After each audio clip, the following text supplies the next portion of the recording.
crack their skull and it's a wrap. I don't play fight. That's a fact. There's no such thing, Rick. Play Right. fight lead to real fighting. Real fight. My wife, I love to fight. It's just I'm here. You understand what I'm saying? Mm-hmm. But I love fighting. Even that flinching I love shit, scrap. like don't even flinch at me, like that shit. I think we got to talk about unks and like those who grew up without internet, and then those who did.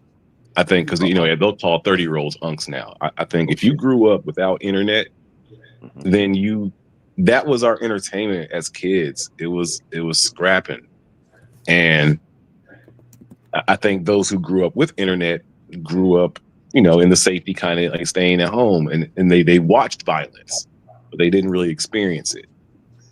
So to bring it all back, it will be over so fast. It wouldn't even be funny. Let's go. It would be if everyone spent money on the pay-per-view fight of this, they would be very disappointed that it's over in the first round. I unks would it's not even funny how quickly it would be over.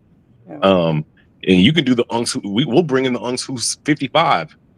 They shit. If they actually even got any sort of kind of military, it's a wrap. It'll.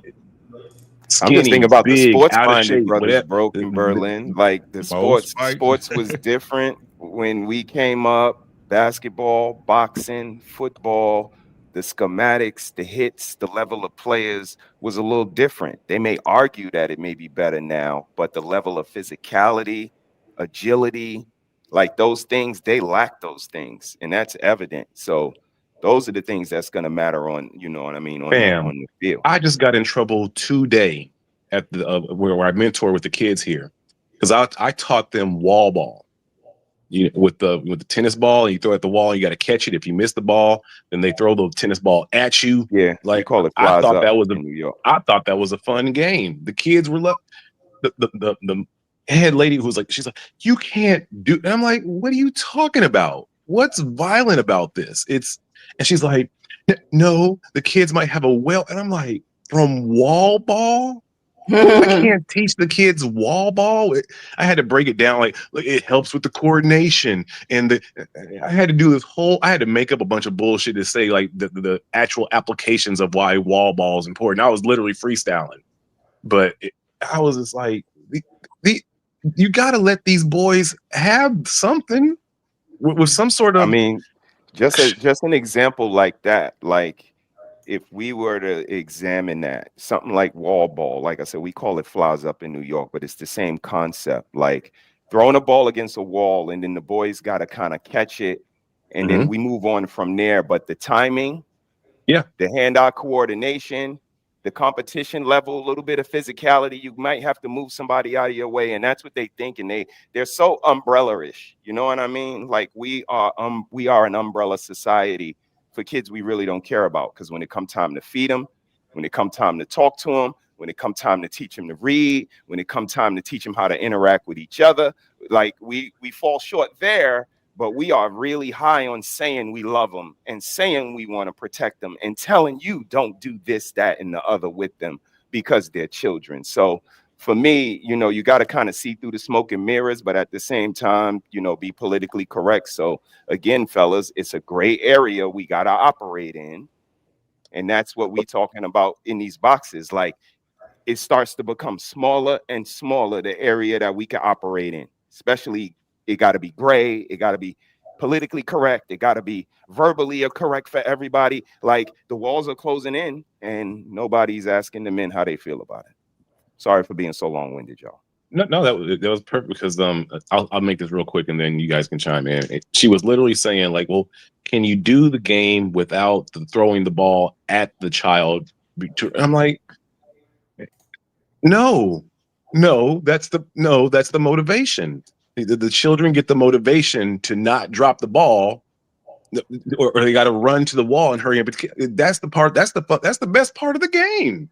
When you finally get to try to aim it, and if you drop it 3 times, you got to stand at the wall and everyone and she was looking at me like I was speaking something so barbaric. And I was just like, this is a game. I didn't bring up pine cone fights that we did in Oklahoma because we didn't have snowballs.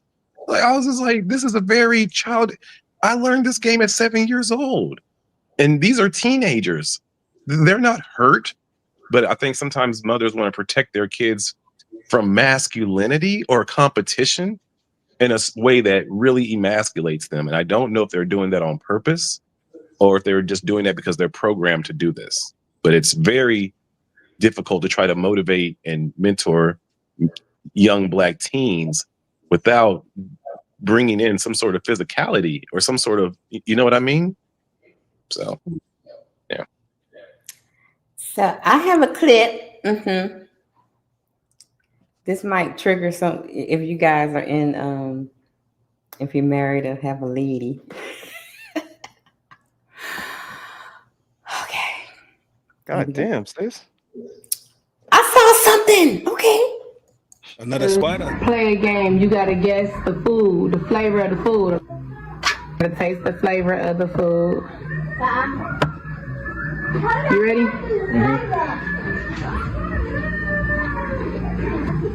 Kind of good, like a pepper steak type. Okay. Pepper steak type vibe. Okay. Say some more. Beef stew. Okay. All right. It's a big bite. Now look what I just fed you.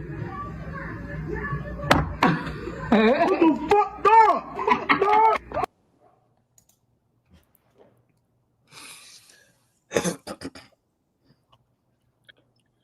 That's why you don't date older women. What? That woman's older than him. That woman is older than him. And this is, just hear me out.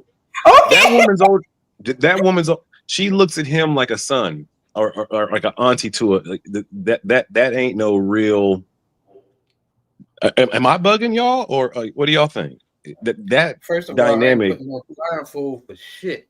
I don't know what you're doing to me. Second of all, she do it just like all these other women do it for clicks, likes, and views. That's all. That's it. That's all. At his expense. I mean, you see, she wasn't remorseful for it. She sat there lovingly and fed that man dog food for clicks, likes, and views. Like my man say, don't go with no person like that. You think a younger woman would have done that to an older boyfriend? Yep. Yeah. Yeah. Yeah. These young girls is evil. Yeah. I seen a video where a woman put Nair in her boyfriend's dreads just before clicks, likes, and views. That the same one that came back and cut her hair off or something like that? Nah, I seen that one that you're talking about. Nah, Shorty said she was going do her man hair, retwist it or whatever, and then just for clickbait, I mean, put Nair in his hair and took his dreads off for clicks, likes, and views. Yeah. At that person's expense, bro. Right. Now, if you asked her what was the purpose of feeding him dog food, I bet you she couldn't tell you. Well, I just wanted to see what he was going to say. That was funny. I didn't think he was going to get that mad. The clip was I think it was said at the bottom that they had an argument, and this is what you do when you're mad at your man or something like that. That was in the description, something like that. She was mad at him. So imagine if he get mad at her. Yeah, I guess I don't know. I think realistic. Cut the. I want you to keep playing the video because I think he was about to. I think he was about to haul off on her. No. It cut by itself. That's what you know. Oh. So the question is, the reason why I played it because that plays into what we're going to talk about tonight. You need to get out of Baltimore. It plays into you, really? Excuse me? It plays into you? We're going to talk about justified or nullified. When a man cries, break down, crash out, or fight back, are they seen as human or they are instantly judged. Instantly judged. So if he crashed out on her, are you going to behave now? Jay, are you going to behave now? I'm sorry. I didn't mean to offend you. See, Jay, you about to be put in time out the whole show. So if he would have crashed out, if he would have hauled off and hit her, would he have been justified? Yeah. Yes.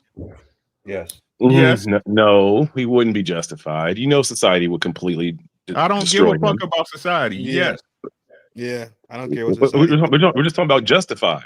Right. Okay. Yes, Now, he would be justified. He by would be who? justified. By only. Okay, so by only men, probably, or By even whoever- half the men. Half the men. By whoever has common sense. Okay, so the majority of people would not justify it then. So most people don't have common sense, correct? Correct.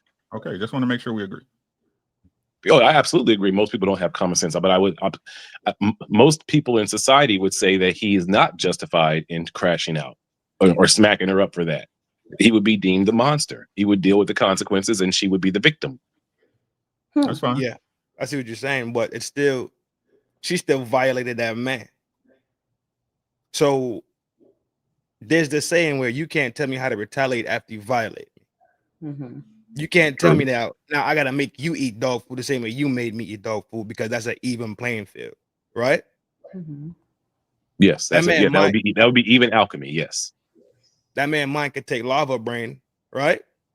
He click out, and that was his reaction. Mm-hmm. So if you want to fuck around and play stupid games, then dog, you gotta be willing to sit there and deal with the fucking consequences, man. Plain and simple to me.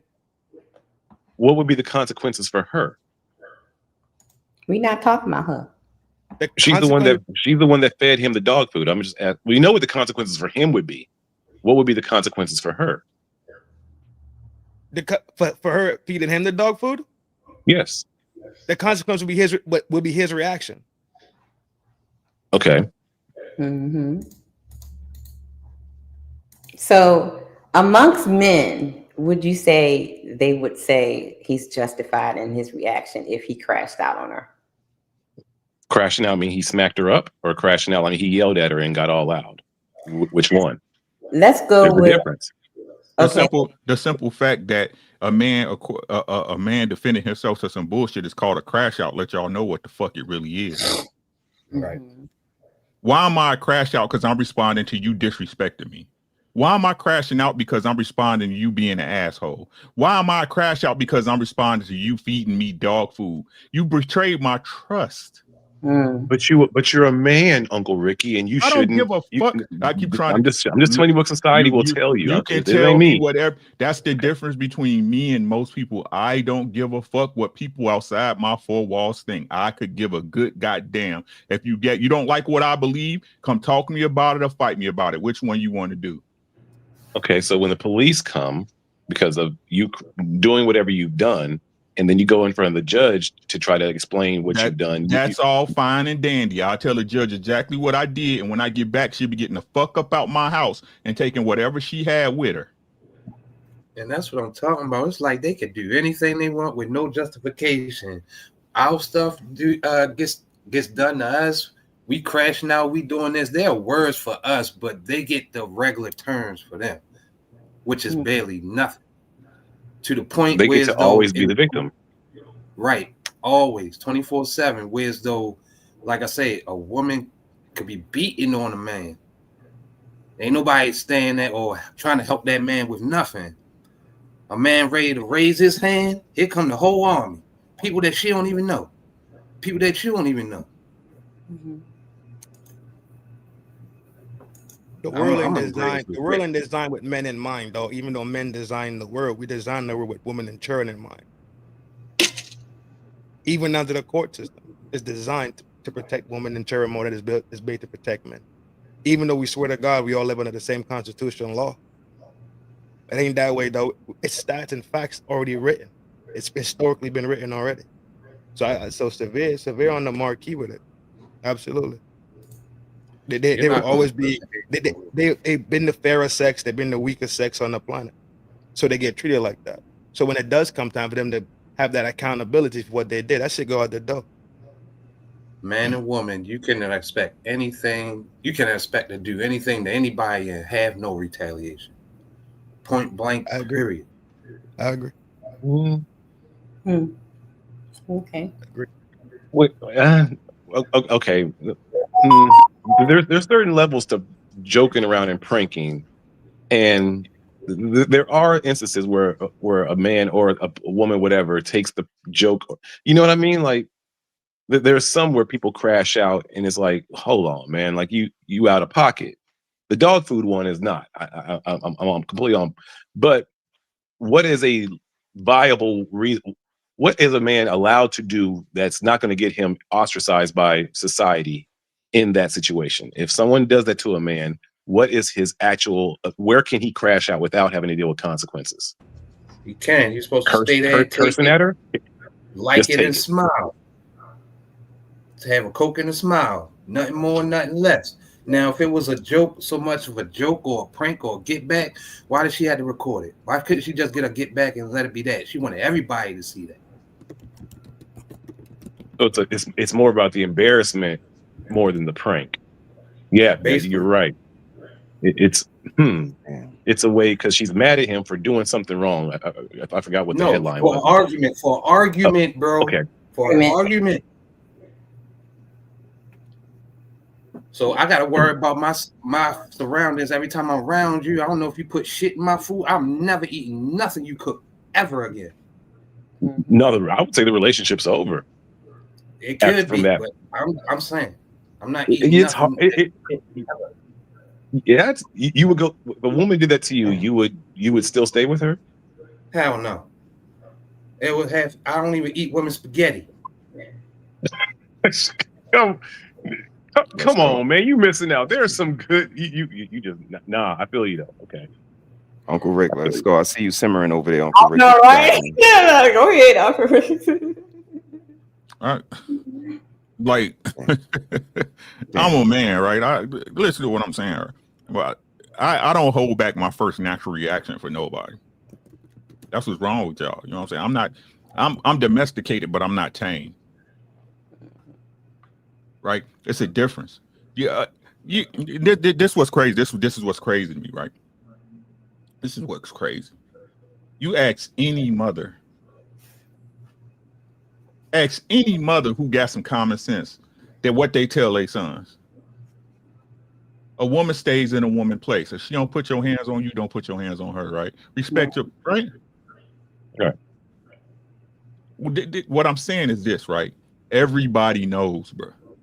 Mm-hmm. Everybody knows. That's the shit that killed me, that everybody try to play like they ignorant to the fact. You think a woman, when she outside, right? Let's be honest. Let's be totally honest, right? Deep down in her soul, when she's still on a man, she's not expecting to get hit back. Most aren't expecting to get hit. No. You're not listening. You're not listening, right? Okay. Deep down in their heart of hearts and their soul of souls, right? Not the programming, not the shit that we tell them that we allow them to get away with, right? In their souls of souls, when they hit a man, do you think in their heart they saying he not gonna hit me back? I do, man. That's crazy. That's crazy. And I'm gonna jump in real quick. In my experience in working in restaurants and working with drunk people, women do not have an innate fear of hitting a man. Okay. So Broken Berlin, when Mama told us somebody hit you, hit them back, was there a cutoff age or gender that she specified? And then Rick, you jump back in. Yes, there was. Mama didn't tell everybody else on the panel. Stay right there. Trent, when Mama said if somebody hit you, you hit them back, did she specify gender or anything? Yes. Many mothers said unless it's a girl. Yes. Okay. Trent, how about you? Nah. My people. Oh, yeah, go ahead, Trent. Now my people are more peaceful than me. You feel me? I'm more the rough ones at the family. Okay. But At the end of the day, they didn't want me to be no punk though. You smell me? Okay. So Severe? Man, woman, infant, child, toddler, ant, animal, species, whatever touches you, you go to war. There's no gender for somebody. No, that's not how this works, bruh. I mean, we are humans. I don't care. I call mine's up right now. She told me, I don't care who they is, man, woman, like I said, girl. Oh nah. Oh yeah, you get these hands. And then you find out later. You ain't gonna do it twice. I got you. Man or woman. Appreciate you. Appreciate you. Uncle Rick? My mama said she don't care who. If they lay hands on you in the back, I don't give a fuck who it is. Plain and simple. Girl, boy, baby. If a dog punch me, I'm punching his ass back.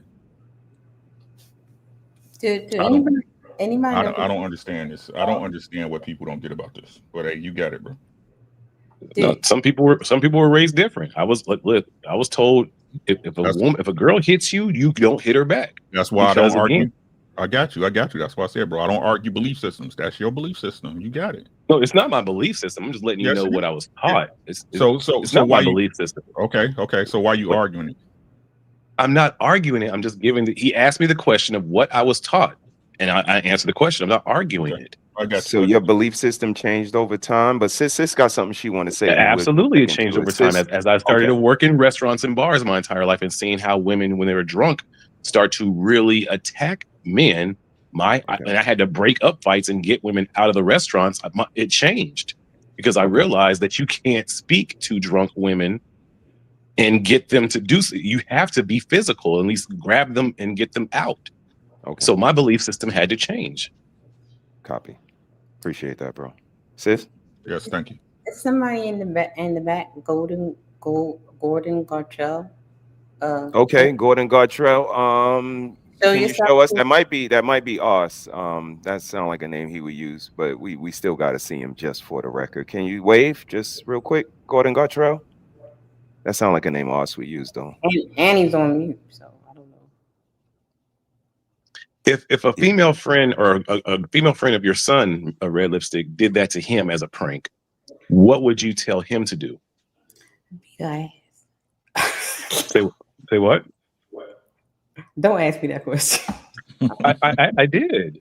What would you tell your son to do if some girl who was a friend with did that and pranked and put it on the internet and did that? What would you tell him to do? Take that same can and stuff it down her throat. And then what would be the consequences of him doing that? We'll worry about that when we get to he'll cross that bridge when he come to it. Like that's sometimes that's gonna be the answer at the end of the day, bro. Only because my answer was gonna be, I play this clip on my show from Tommy Sotomayor, and he says, kind of peep the way our women celebrate when they get you upset. Like it's kind of something they champion. Like you big mad. Like they don't back down. They don't recourse. There's no higher road. There's no de-escalation. Like it's not just on our side. Like it's on their side as well. When they know you big mad, they double down. You ever tell them to leave somewhere? They not leaving. Like these things, all of these things are, they play into a bigger picture. And I'll land my plane with this. Like, it's not about the hitting and hitting back or the equality in humanity. It's about the recognition that everything she did that you keep pointing out, broke, that, you know, do you know the consequences because you're a man? He knew I was a man before she did all the stuff she did. Exactly. Like I was a man before she hit me. I was a man when she was all up in my face. I was a man when she put dog food in front of me. So after I react, don't point out that I'm a man now, because she knew. And we tend to focus on the effect and not the cause. Again, like, how do we get here? We always focus on like, we're here now, but how do we get here? And it's that lack of wanting to acknowledge that, or maybe place blame where it might be, because that's such a harsh word that might be something hard to handle. What do you think, bro? And then sis, you got it. You're 100% correct, but I'm just saying that in most cases in society, society never cares or wants to analyze what triggered the man into making that mistake in the first place. There's so many times where men were minding their own business and a woman did something that was completely out of pocket, and then he retaliates, and then he's like, wait a minute, she did this, and nobody cares. The police didn't care, the crowd of men who were around him didn't care, and as they jumped him, you're squinting your face, Uncle Rick, like this doesn't No, happen. it wasn't you. It wasn't you. It wasn't you. It was the comment. Yeah, Okay. it was the comment. It was the comment. Okay, my fault. I will address you directly, sir. Believe you me. Yeah, it was this comment. Right Okay. here. Yeah. So again, it's duly noted, Rade. Duly noted. It's happened since the 80s and the 90s, early 2000s, even today. When men retaliate, nobody cares about they care about the effect. They don't care about the cause, tribe. Even when that man is shouting to the world about the cause, hey, she did this. Hey, she did this to me. Hey, nobody cares. He's yelling it to deaf ears, and the men don't hold him up and help him. The women don't help him, and the court systems don't help him. So I think it just makes logical sense to, if you're a man, you gotta understand that you got this system built against you. And yes, your masculinity, your manhood, you are a human being, but you gotta look at the bigger picture, especially if you have children. Because if you have children and you crash out and then you go to jail, but then what happens after that? I don't think that in our community, we're foresighted enough to realize, like, yo, I may have to be a bitch in this moment to either get back in a different way, or to not deal with the consequences of what's going to happen if I be a man and do something to this woman who disrespected me. Does that make sense? Yeah, it does. Absolutely. I got you. But everyone's completely right. Everybody, everybody definitely. Y'all all correct. Right. You know. What happens if? Never mind. We'll get to that in a minute.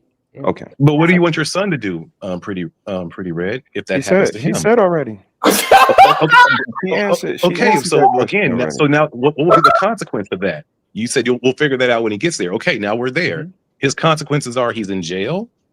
His consequences are he's locked up, and she's going to jail too. And then what? Is that? Do you think that's the right way to actually teach your son? So here's the thing. Okay. This is the question I was about to ask you guys. Since we're here. What happens? So my question is why? I think I already know the answer, but why do you think men do not get grace for that spur of the moment, emotional moment that I just lost it for that brief moment? All logic went out the door because I just broke. Why men don't get no grace for that, but women do? You want the truth? Yes, because you know I do. I'll tell you why. Because we better than y'all. That's why. Because we're better than y'all. Y'all expect us to be better than y'all. Mm-hmm. Y'all have expectations for us that y'all don't have for yourselves as women. Okay. And society and men as well. On the answer. I'm about to say in society, because like we're going to review some cases. This is why I brought this topic up, because I've been seeing, I saw something. How divided, how divided society, our community can be on a certain situation when it has to do with men. But if you flip it to a woman being in that position, they have all the grace. But when it's a man in that position, send them to the chamber. You know what I mean? Mm-hmm. So that's why I brought this topic up, because I want to get you guys' thoughts on the double standard on that. When the women can be justified in the same situation, but men are nullified. So y'all get where I'm going? Mm-hmm. Yeah. It's cool when you do it, but it's a problem It's a when I problem do when it. I do it. Tell them. Hey, So- man. Say, man. Shit. Y'all got it, though. So Maybe because men aren't seen as human beings, they're inherently seen as monsters by society and by women. And you might be. I got you, Berlin. Okay. I got you, Berlin. Right, but that point, I don't like that point because again, you can't expect a monster to be better than you in all facets of life. Well, that's very logical what you said. Right. But our culture is not a logical culture. Again, like I said, right. I hear what you're saying. However, right, this is why I express to everybody that they don't have common sense, and the people who follow the wave is just drowning themselves. Right? How can you say the men are monsters when we're expected to make more money than you? We're expected to have better judgment than you. We're expected to be more logical than you. Yet we're monsters, right? And again, I said this before, and I'll say it again. And Sean, my shit is circular because it's true, right? If it's so bad out here, why don't women move more cautiously then?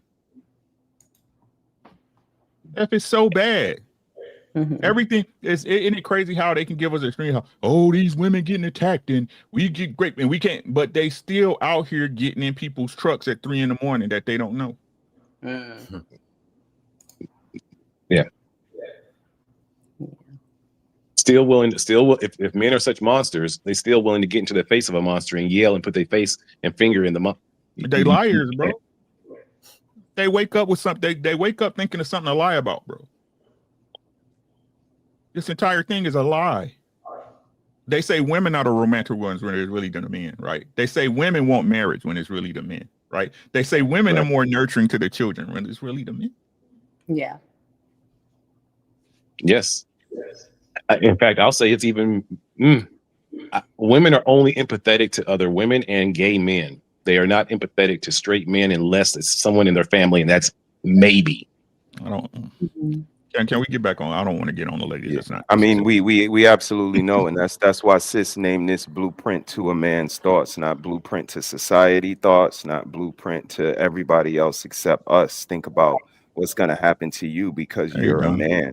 That's exactly why she had this show. So again, we're gonna concentrate on how you guys feel about the subject matter that Sis brings up. Like, we don't care about society, what they think, what our ramifications is. We men, we already thought about that. I know what a jail cell is. I know what central booking is. I know how to get my record worked out. We know that. We always have foresight, and we take these consequences. I don't know that. I ain't never been in jail.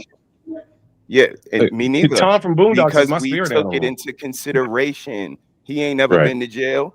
He ain't never been to just jail. Okay. This is not an anomaly. None of us never been to jail. I graduated cum laude from cooking school, fam. I've been to jail. Okay, I thought you just said you went to Central Bookings. My bad. I thought you said no, never been. Never been.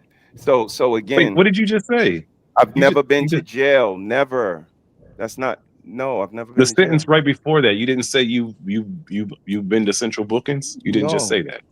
No. Okay. I didn't say that. Okay. I didn't say that. So what I was saying was, let's keep the conversation on the mind frame of the blueprint to the men's thoughts that's up here. The men that's up here. This is what I think, though. Let's go, Trent. What up, bro? The world don't really love men. And at the same time, as we get ridiculed, trash talked upon, and all this negative energy coming our way and all this negative behavior coming our way, they know deep down inside of them, they wouldn't have a world without men. Imagine being taught to hate something that you cannot live without. It's a psychological mind fuck, right? That's just that to me. That is plain and simple as that. Uncle Rick put it in a framework, but I never heard of that put in that framework before, right? But at the end of the day, plain and simple, women didn't build this fucking world that they live in. Women not pulling the heavy load in society. So after you mistreat me, you still expect me to go out there and work hard and bust my ass. After you call me, my granddaddy, and my daddy, and my uncle, and none of us ain't shit. You still want to be respect. You still want us to turn around, respect, and protect you. How does that work then? Yeah. You wear your ass so high up on your fucking shoulders, right? For the world to fucking kiss. Who the fuck do you think you are?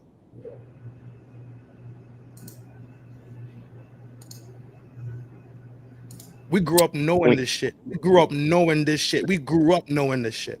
From small boys to grown men, and we see it spin cycle after cycle after cycle after cycle. We know there's an underlying hate for us.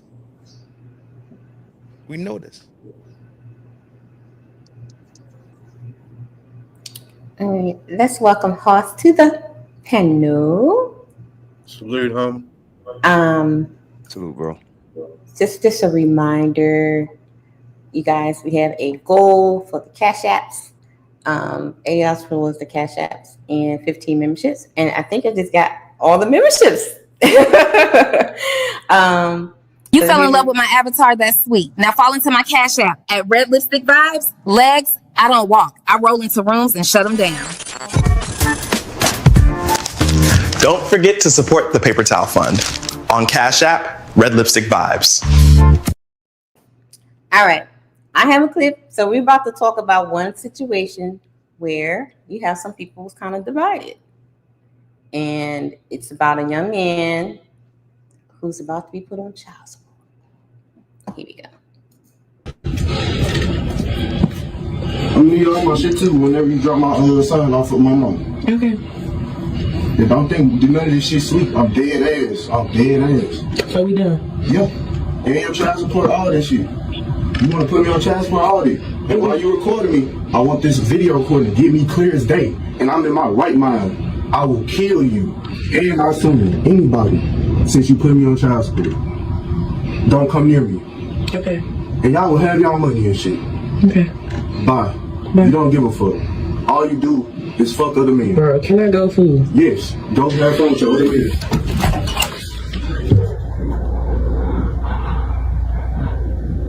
He's such a bum. I hate this for him. Like...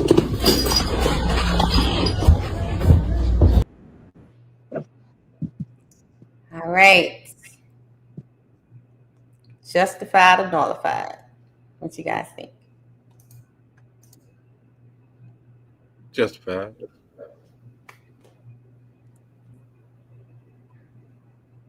Just don't say justified. You gotta tell me why. Why do you say what justified? it is? He told her what it is, and that's what it's gonna be. She don't like it. Oh well. Never did. They don't get along anyway, so it's justified. Just telling her, can't even tell somebody how you feel or whatever. It's justified. I don't care. He told not justified. He told her that I'll kill you. It's not justified. Hey. Completely not justified. Okay. I'll kill you because you put me on child support? No, that's not justified. Okay. If she put on child support and the kid wasn't his, then maybe it's justified. But no, it's not justified at all. Mm-hmm. Yeah. So, Brother Jones, how about you, Uncle Rick? Oh, so what matters? Is it what you say or what you do? What you say matters. Words matter. Like that's so. I'm gonna be a millionaire tomorrow. You tell me you're gonna kill me when you see me. No, don't bring it back. That's don't what bring it back. No. See, this is what okay. y'all do, right? Stay in the what is what I'm speaking on what he said. This is what you put me on. I'll kill you. This is what people who can't speak objectively do, right? Again, I'm asking the question. I don't want you to go back, right, and try to move the goalposts. And please, let's stay right here, right? So, does it matter what you say or what you do, panel? It matters what you say, and it matters what you do. Both matter. Which is more important, panel? What you do. Say what or you what do you is do? more important. What you do is more important. Right. They say actions speak louder than words, right? Correct. Yes, right? but words still okay. Yes, actions speak louder than words. Correct. Right. Okay. So again, What I'm expressing to you guys is this: if you can control what that man can say, then you can control what the next person says, and you can control what the next person says. I'm not saying the threat is good. I'm not saying that. I'm saying, does he have the right to say what he want to say? Yes. You have the right. You have the right to tell someone, "I'll kill you next time." Yes, That's not a right, sir. You go to jail for that. You go to jail for that. Actually, you don't. Actually, bro, it's that's a conditional threat. So the threat came with a condition. If you do this, then I do this. Even listen to what I'm saying. Did you hear that part of it? I'm listening. I'm listening. Oh, okay. Listen to, I'm sorry. listen to what I'm saying, right? Mhm. What I'm trying to explain, guys, is that and again, this is a trick that you fall in because it's society, right? You are free to say whatever you want to say. Whatever you want to say is what you do afterwards that matters. Right? So this rose, hold on, right? This rose. You said right. I thought that meant you were asking if you were right. My bad. Go ahead. This rose to exactly what went on with the man today. He is free to say whatever he want to say.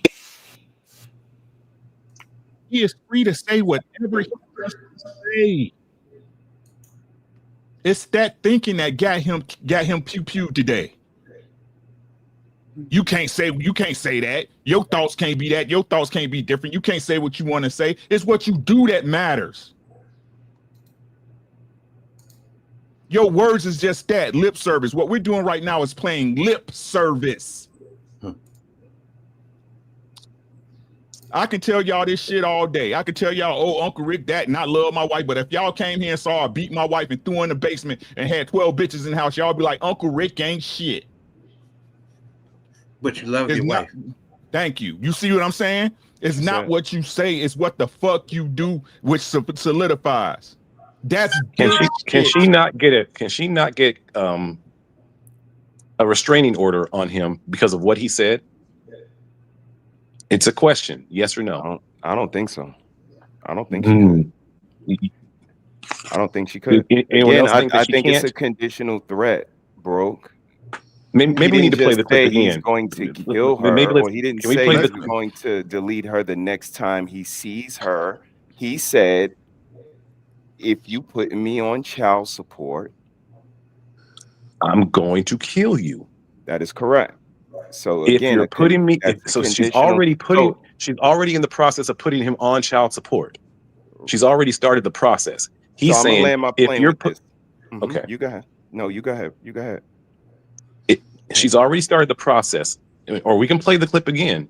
She's already started the process of child support. He's saying, if you're putting me on child support, I will kill you. That is a threat. That is a reason for her to get a restraining order. That is a reason for her to even withhold him seeing the children. This is what happens a lot of times when men say certain things after a breakup happens, and then all of a sudden they lose their fatherhood. I have to coach men about when they have a breakup with women, not to say shit like that emotionally, because it does end up destroying their fatherhood rights in the big picture.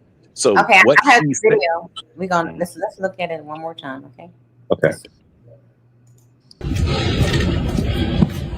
I'm gonna need all my shit too whenever you drop my son off of my mom. Okay.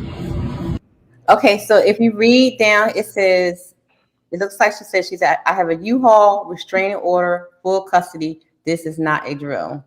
So it looks like she already has, it's like she's leaving him or something, and she has full custody, and so she's probably going after child support now that she has full custody. Mm-hmm. And she already has a restraining order. Right. It looks like she has a restraining order already. Yeah, don't think none of this shit sweet. I'm dead ass. So we done? Yeah. And your child support, all this shit. You want to put me on child support, all this. And while you recording me, I want this video recording to get me clear as day. And I'm in my right mind. I will kill you and my son, anybody, since you put me on child support. I will kill you and my son, anybody, for putting me on child support. Since you're putting me on child support. Oh, okay. Does that make a big difference? I'll kill you and my son. I mean, since again, you're putting me. A conditional threat is a statement that warns of potential harmful actions unless certain conditions are met. So I'm not saying he shouldn't go to jail if he doesn't. She can't get a restraining order if she goes down there, or threats are not liable for prosecution or consideration. I'm saying there's a condition. There's a way that it can be avoided. Whether or not you choose to take that step,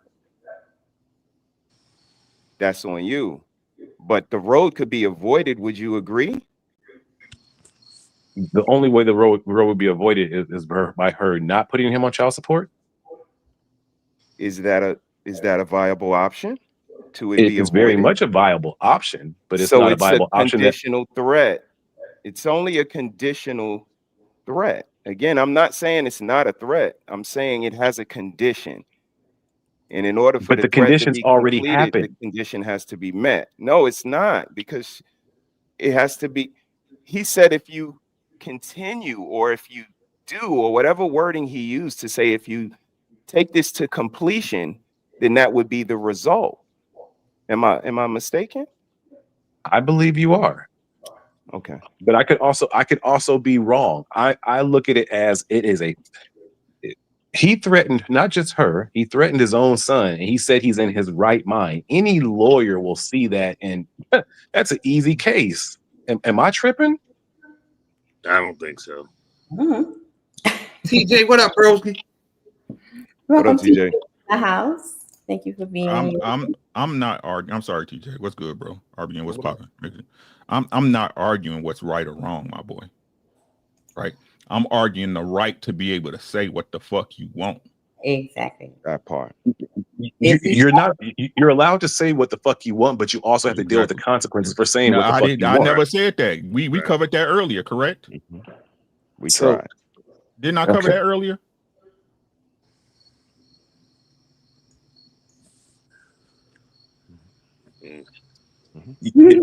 So if a man threatens, a man, you got a niece, and she's trying to get away from, she's got the restraining order, she's trying to break up, she's got the U-Haul, and she has the son, and the baby father comes to your niece or whatever and says this, you not gonna feel some type of way? It don't matter how I feel, he's gonna do something. Is he gonna do something? Eventually he might, yes. There you go. How do we know he might. He said he's in his right mind. He said he's in his right. Stop moving the goalpost, my boy. Stop doing that. I'm not doing that. Uncle Rick, I'm not moving the goalpost at all. I'm right here on the topic. I'm not moving the goalpost. I'm analyzing exactly what he said. He said he's in his right mind when he said this, and he said, "I will kill you and my son." Yep, and like I said, okay. We only address it once he does it. Yes. Yes. No, you gotta no. You check that before he does it, before she's murdered or before he kills the son. He's already made the threat. Am I tripping here? Is anyone? But did the act get carried out? You are. Hello, everybody. You can say what you want to anybody, as long as you don't put your hands on them or carry out the act. What's going on? What makes you got RBN? We acknowledge it's a threat. We acknowledge it's a threat all day, but me saying I'm going to delete you right now. I got witnesses here that heard me say it. Yes, I'm not carrying out that. I have the right to kill you now because you've given me that threat. Yes, and there it is. But I didn't carry out the threat, so you kill me. That's on you. I've threatened you, yes, but I no. When I go to the court of law, I can bring up the fact that you said that you wanted to delete me, and I can get off. That's fine. I never did. All I said, it doesn't matter if you did. If you pull a gun on somebody but didn't pull the trigger, is the other person allowed to pull the trigger first? See, that's the difference. That's the difference, Berlin. One is verbal, and one is action being taken. Yes. Okay. If someone comes to me and says, "Hey, man, I'm gonna kill you next time I see you." Next time I see you, it's on. Next time I see you, I'm lighting you up. Am I not allowed to go ahead and end him right there for that threat? It's just speech at that point, dog. You ever heard about the phrase called wolf tickets? They selling wolf tickets. No, you never heard that phrase before. Yeah, I've heard that phrase before. Okay, But then. I haven't heard that. I haven't heard that phrase. I haven't heard that phrase in the court of law. I've only heard that phrase in the streets. Okay. You're arguing minutia, bro. Okay, Yeah, so let's put a Let's pin in move that. on. Let's get move to on. Gordon Gartrell and TJ. Let's get y'all thoughts on what y'all heard so far and keep the conversation moving. Gordon? For me personally, I feel like if you threaten me and I have the inclination that your threat is real, then hey, I have no choice but to fuck that. No, because you made the threat. So if something was to happen to me or my son, then whatever you do, it's premeditated murder, right? Because you said it, right? So I'm not gonna take the fucking chance of you waking up tomorrow like, you know what? This bitch put me on child support. I'm just gonna go kill her and my son. Like, no. And like, if you walk on a fucking plane right now and say, if my plane is late, I'm gonna blow this fucking plane up. Guess what? They're gonna lock your ass up. That's not the Because argument. That's of not the argument, guys. No, but he made a threat against her life. So whatever she does to follow that, Does he understood? Does he have the right to say it? yes, he has the right to say what he wants. Thank you. And conversely, I have the right to protect me and my son, don't I? Correct. No, correct. But no one's arguing consequence. This is what Broken Berlin did, right? Moving the shit down the line. Yeah, there's gonna be consequences. Yeah, he might do it, he might not, but he has the right to say what the fuck he wants to say. The same way you got the same right to say what the fuck you want to say. So what do you mean the right? How does he have the right to say it if he has to deal with the consequences? How does he have the right to say? Because you do. No. What do you mean the right? Maybe you don't have the right to say things if you have to deal with the consequence of it. That means he doesn't have the right to say it. That was dumb what you just said. That was dumb. What is he talking about? What I said was very logical, not dumb. But you can go ahead and you can ostracize and say whatever you want to say. It's not ostracizing. It was. You can keep saying it's dumb. Okay, then fine, whatever. Then fine. I will complete this dumb comment that you keep trying to say. It is not dumb. You do not have the right to say whatever you want to say if you have to deal with consequences for what you said. Yes, what do you mean you have the right? What right are you speaking about? What are you talking about? The First Amendment, son. You can say what you want to say. Can I go? Yeah, you can. You can. And get in there, man. Get in there, TJ. Can I go? Pause. So he's trying to conflate the right with consequences. And we all can see that. You have the absolute right. Broken Berlin, I got the absolute right to tell you that I'm gonna bust you in your fucking mouth in 5 seconds. And I have every right to deal with the consequences of me telling you that. Just because the consequences. Do you have the right to tell me you want to kill me? Yes, just because the consequences are. Then I can call the police. Okay. Go ahead. If the consequences are negative to me, so be it. It does not negate the right that I have a right to say it. Free speech. That's just because I threaten the POTUS, just because I may threaten POTUS doesn't mean I don't have a right to threaten POTUS. Now there's a consequence to me threatening POTUS, but it doesn't negate the fact that I have the right to verbally threaten POTUS. Even though, for the record, FBI and YouTube snitches, I'm not threatening POTUS. Right. I'm just using it as an example. Because if you threaten POTUS, if you don't believe me, what's going to happen? Ask Ted Nugent when he threatened POTUS. What happened 5 hours later? The knock on the door he got when he threatened POTUS. You can threaten somebody even if there's a consequences for the threatening. I can threaten to blow up the police station. Guess what's going to happen if I threaten to blow up the police station? Them suckers are coming to kick my damn dough in. Yeah. and they might take me. So that means every human being on this planet has the right, pretty much, to say whatever. It's the consequences. Yes. Consequences be damned. Yes. Republic Democratic. Let me tell you something. God gives you the right. Hold on. God gives you the right to curse him. God gave you the right to curse him. But there's a consequence for that. Right. He doesn't. Right. Yeah. See, Berlin, I don't see what you're getting lost on. I swear. I don't see where you're getting lost on what's being laid flat, right? You have the right, and it's written down constitutional law that you have that right.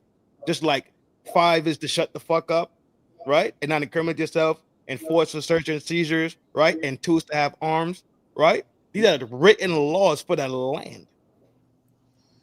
So you have the right because it's been given to you. You have the right. Just that simple. Given to me by who? By the government. But that same government will give me the consequence. Okay, so when they wrote these laws, society lived a different type of life. Do you remember these laws are we've already established it's not an American thing. He's saying globally, everybody. It's not an American thing. Everyone in the world has. Every country is a democratic republic. Right. So some countries that are dictatorships don't have the same rights. North Korea don't have the same rights as America. Wait, no. He's saying that everybody has the right on the world to say whatever they want. It's just that they have to deal with the consequences from their government. That's a different. Is that not the baseline that he said? It still he's here. You can ask him. He's here. Even if you're in a dictatorship country, you have the right. Because you have a brain and you have a mouth. So whatever you say, you could deal with the consequences of it. That's all we're saying. Okay, so we have that right. So that's given to us by the creator or whatever. Okay, right. So sure, not a government. Whatever it is, right? Those two things stand differently and separate. Next subject, please. Okay. wait. You did he freeze or did you just start blinking? Because I see you blinking, but you stopped talking. You there? Me? Yeah, you stopped like mid sentence, didn't you? Yeah. Or... Because that's it. To me, that's it. They're separate things. If they align, sometimes they might be in the same boat. But sure, great. But they stand separate. Plain and consequences. Simple. Consequences have nothing to do with the right of you having to be able to do something. Separate things. Right. Let's go next up, Red. Let's go. Thanks, Trent. Let's go, Red. Okay. So here's the next situation. Baby mom. Did that shit went full circle to y'all? That conversation went full circle. Y'all just because that shit did not make sense. But that shit went full circle to y'all. We could take what we need and then build on it and then do the research or whatever necessary due diligence you need to do for yourself. I'm just asking if that went full circle to y'all. That's all. Yeah, we got this. Next subject, Ready, Red, please. Okay. Justified or nullified? Baby mama drama. Kira. Oh, here you go. So in this situation, the dad is having a visit with his daughter.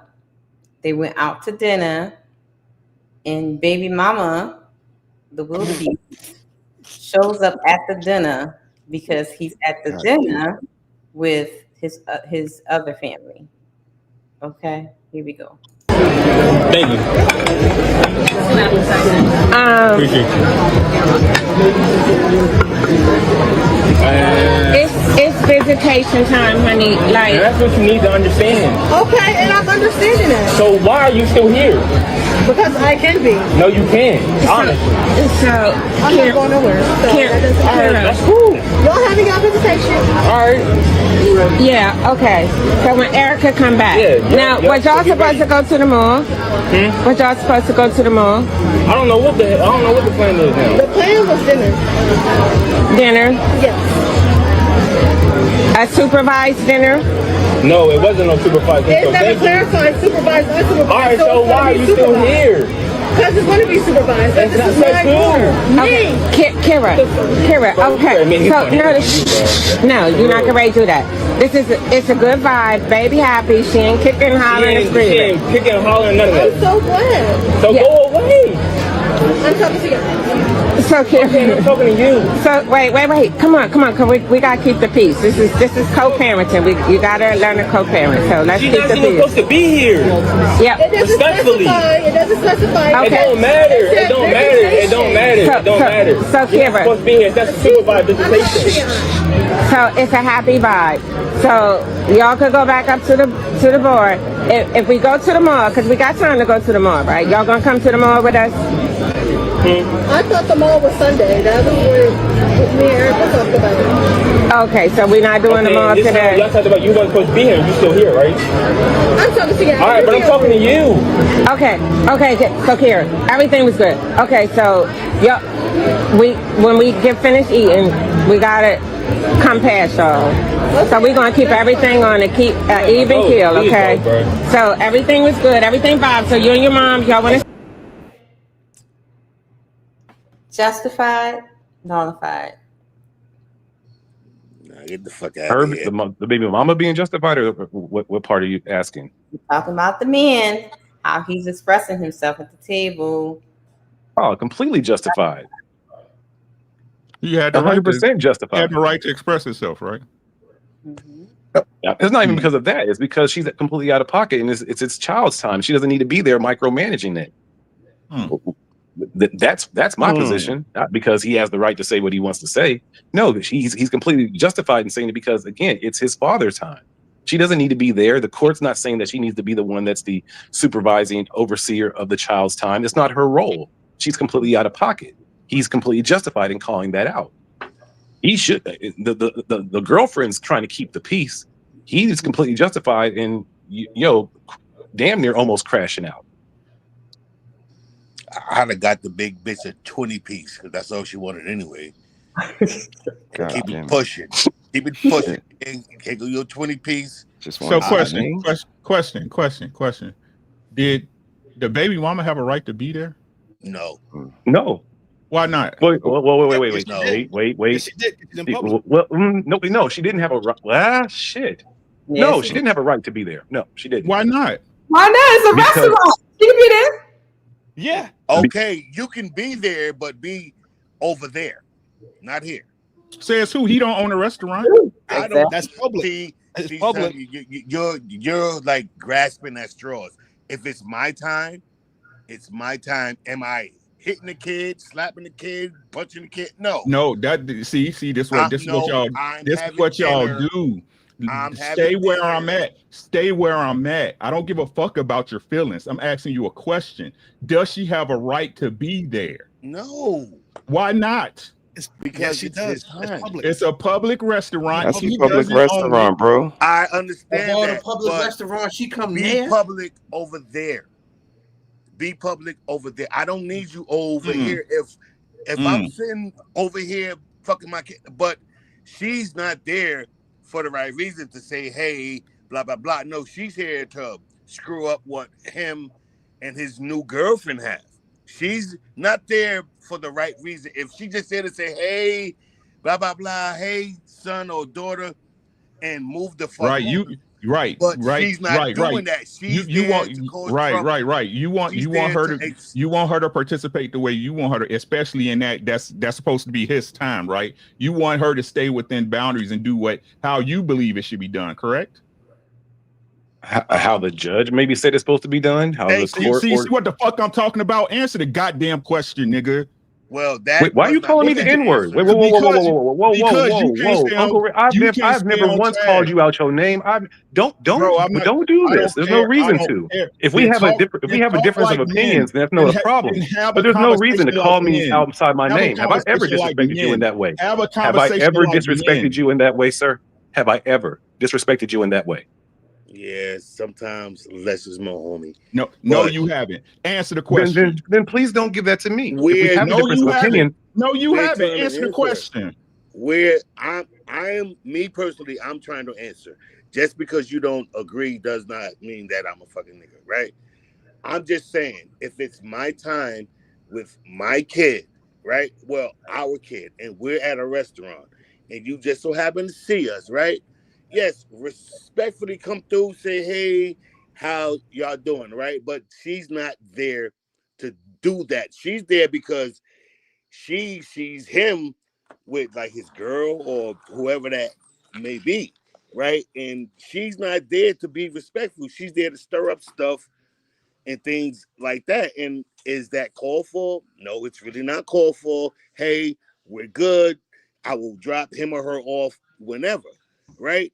Yes, she has the right to be at the restaurant, but if I'm at the restaurant with my new family, you do not have the right to invade my space because you're jealous.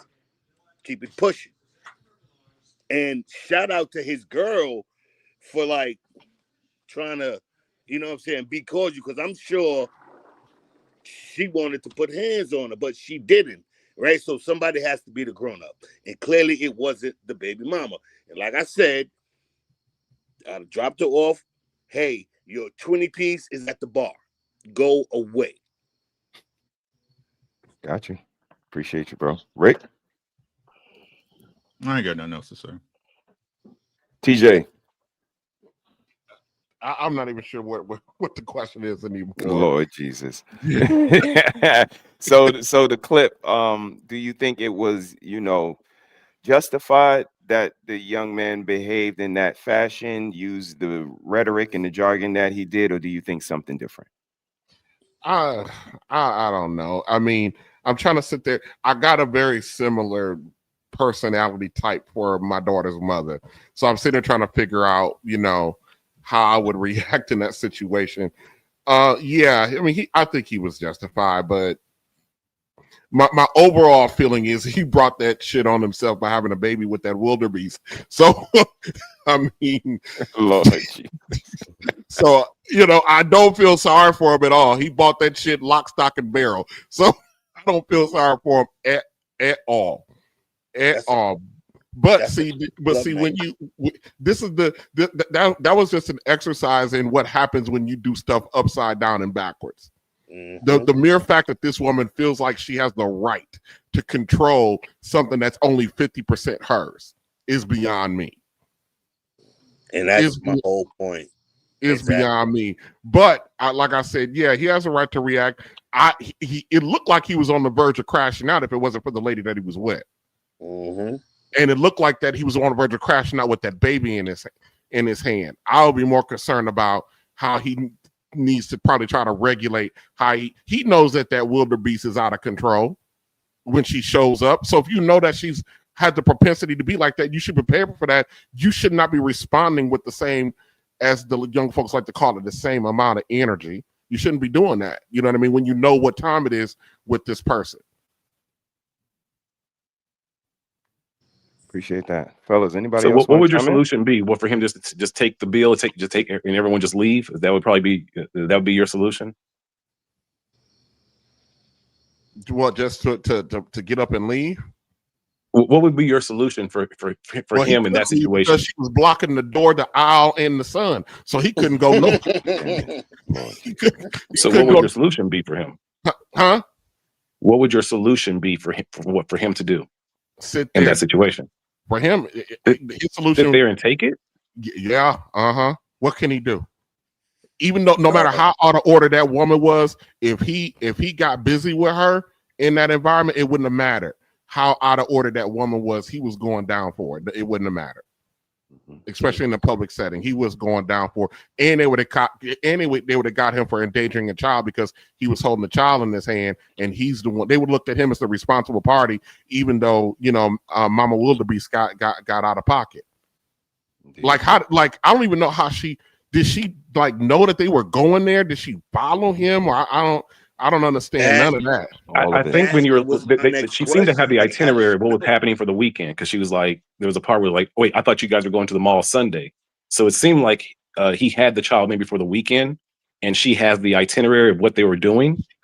And maybe that's how she showed up and went there. You know what I mean? Because she seemed to already go ahead. I can understand that. Let's see, today Wednesday, right? So I had my daughter Saturday, Sunday, Monday, and Tuesday. I took her out of school. I told the mother, I took my daughter out of school when we went out of town and hung out, did whatever.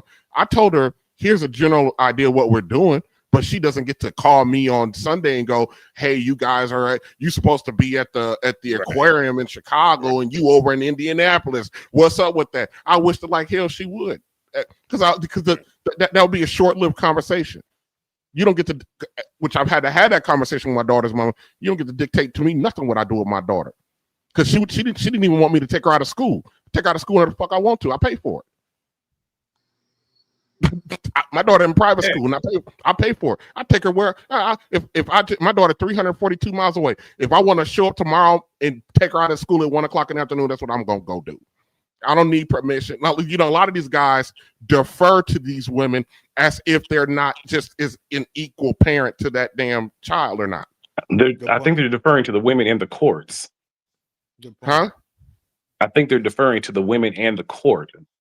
I don't think that the men are necessarily deferring to the women. I think that the men know that the women That's have a young the court dude. That of law. dude is. I'm watching the dynamic. That dude is deferring to that woman's authority. I'm watching that in real time because her authority is only backed up by the courts. That we don't know that specifically about her, but I understand that. But can no court in this land tell me what the hell I can and cannot do with my daughter? Bullshit, sir. Right. Bullshit. Yeah. Okay. All right. I have to call bullshit on that too. All right. Yeah, they can enforce it, but they can't tell me shit. If I want to go do with my daughter, go deal with my daughter. If they tell you if the courts tell you that you can't go to your daughter and you go to your daughter, then what happens? I deal with the consequences. If I want, there's not. And what will those been having this conversation be the that you whole will night. not have time with your daughter anymore? There's not a soul on this planet that can keep me from my child when I want to be with my child. I don't give a damn about what say what they want. Just like every other video we played tonight. That's the reoccurring thing. I don't care what that white man say. I'm already built for it. I'm already okay with the consequences of it. If I wish like hell. If that's the case, trust and believe the mother has tried. Mm-hmm. She's tried. Hey, so here's the thing, gentlemen. Things. Yeah, go ahead, bro. Right, and sees me and you have had this conversation offline, right? Mm-hmm. Like the reason why me and my ex-wife, like I have 3 kids by her, I have no outside kids, right? Me and her, I told her a long time ago when we and her split, if you want to go to court for child support, right? And this is just my feeling. If they say you have to pay $3,000 a month, right? Don't call me when you need $3,001 because you took that route. Now I'm just saying, like, it's nothing I won't do for bro. Right? I got you. Nah, hold up. Pause right there, though, bro. I got you. It's just a 2 second chime in. Right. That was a conditional threat. Now you go. Right. So me and her as adults with 3 children and was married for 12 years, like, look, let's be adults and come up with a number, right? Until my first 2 turned, like my first one turned 18, that number cuts off. My second one turned 18, that number cuts off. My third one, she just turned 16. So in 2 more years, that number cuts off, right? The same thing with me getting extra money inside my VA pension because I have children, right? But once they turn 18, they shut that shit off. So my point is, like, I get what everybody here is saying, but circumstances are different. He knew that bitch was crazy when he screwed her, right? Okay. So, like, does he have the right to say what he wants? And thank God that his girl was there. I think somebody said that.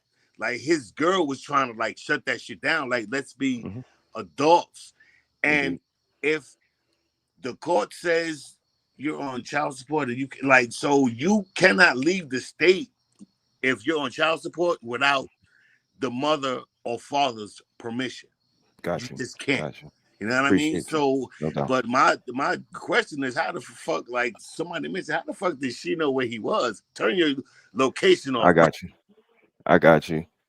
Shout out to all the fellas, man. Amazing chime-ins from everybody. For me, before Sis takes back off, is like I alluded to in the opening clips and everything before this, it's the willingness to cause discontent and how it's pleasurable. That's crazy work. Like, I'm a New Yorker.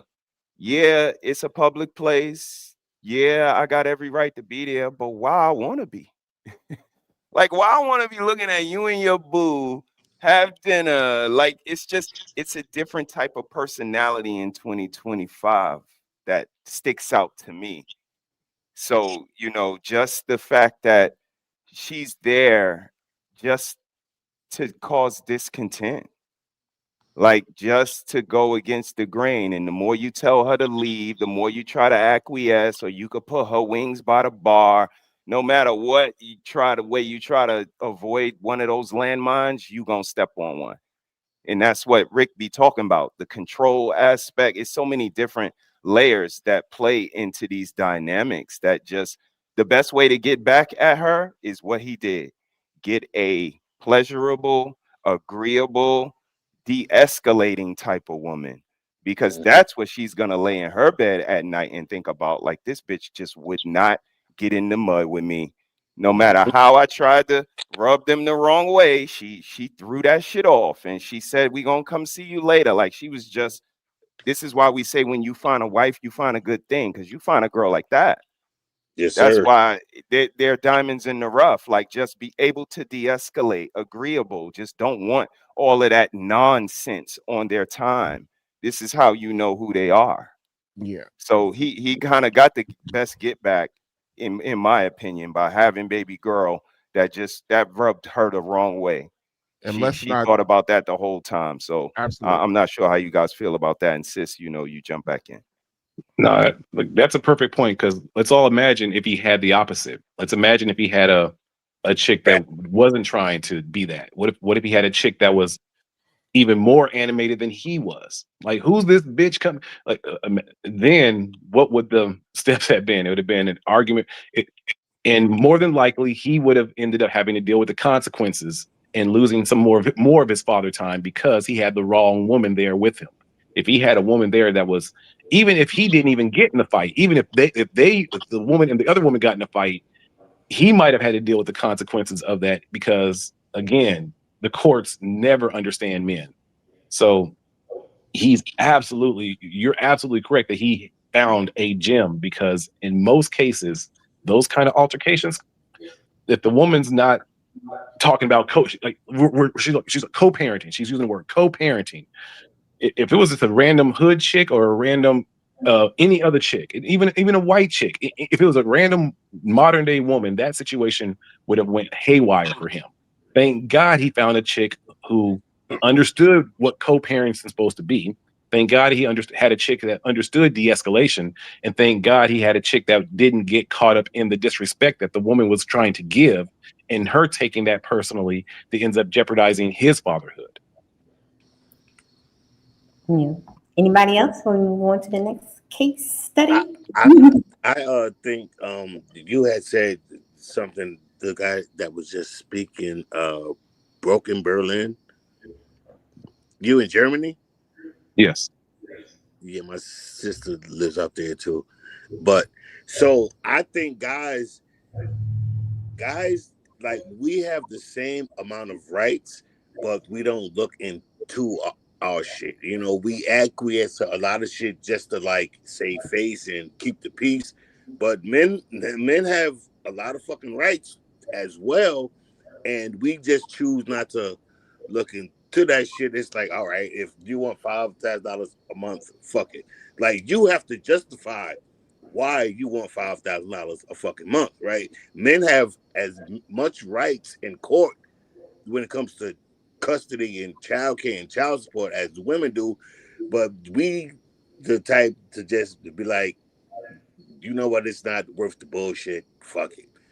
And when you could have been paying $1,000 instead of $5,000, but you just choose to say fuck it. But that's us as men. Because I say fuck it all the time. Like, fuck it. I do want to put a caveat on this, because I know a lot of times, and I'm speaking from the fact that I worked within the system for over 5 years, so I gotta good understanding of it, despite the fact that me not being a lawyer. First of all, it's state specific. A lot of times we sit up here and we talk about child support, custody, and access in very generic terms when it's state specific. And in some states, it can be county specific, like in Texas, like in Wisconsin, where my daughter's in Wisconsin. In Wisconsin, any man who fathers a child, married or non-married, but let's focus on non-married. Non-married men who father a child in the state of Wisconsin, you automatically get joint custody at the time of establishing paternity. It's automatic.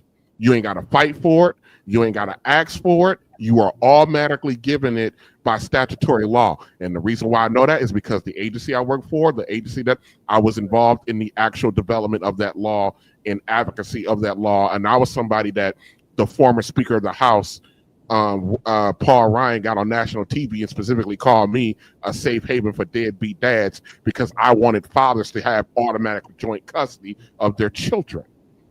That they shouldn't have to ask for something that they should have by birthright. So, so in my state, if a mother wants to remove custody or joint custody or get sole custody, if she wants to get sole custody, she has to prove that the father is unfit.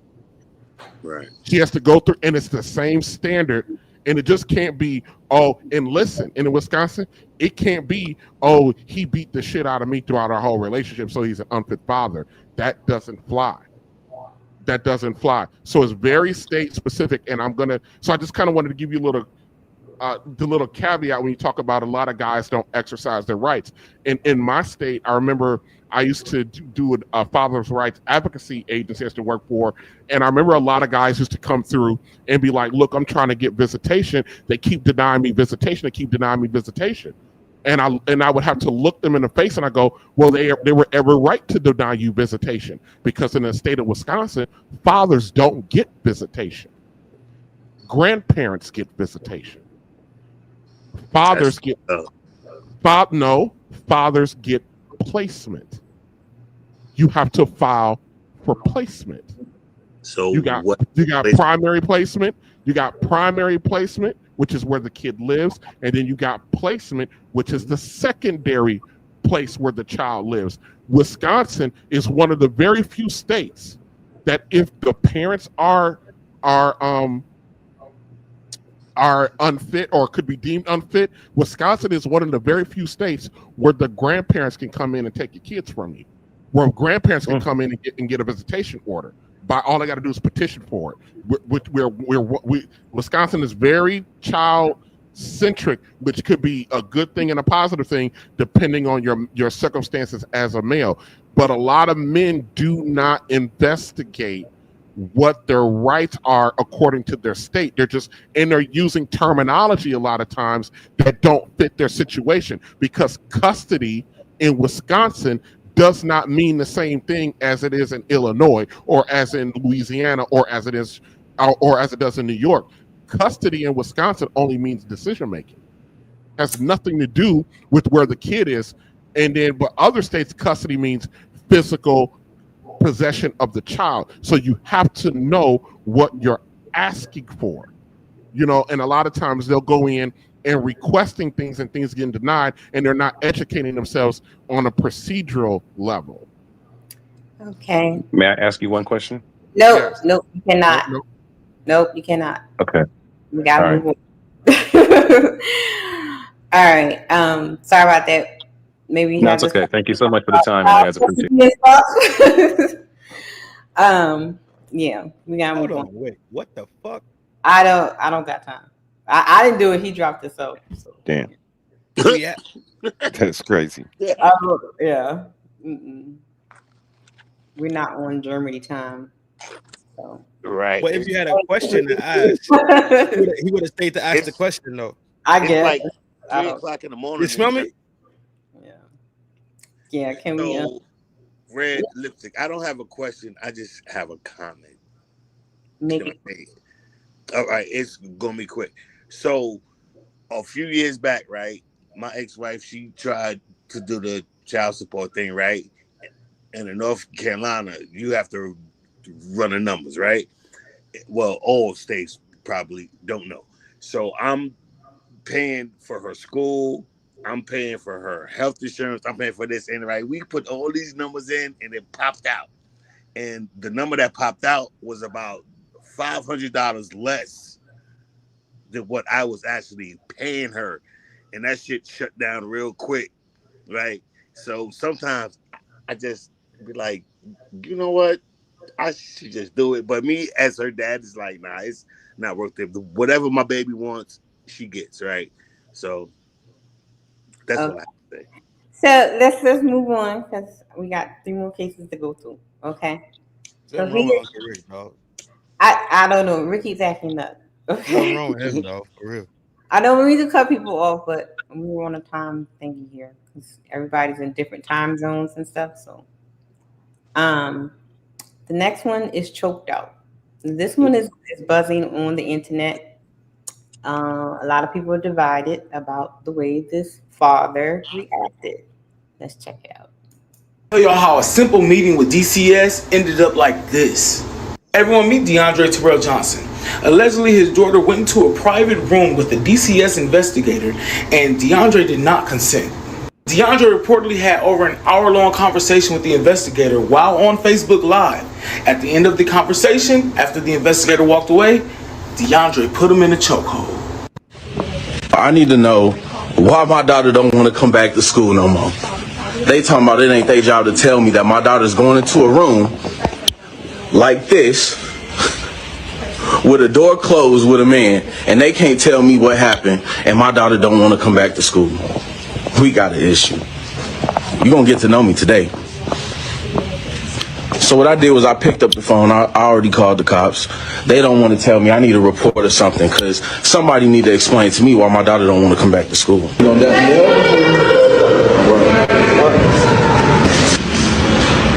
Anybody else think it's okay to take the girls in the room?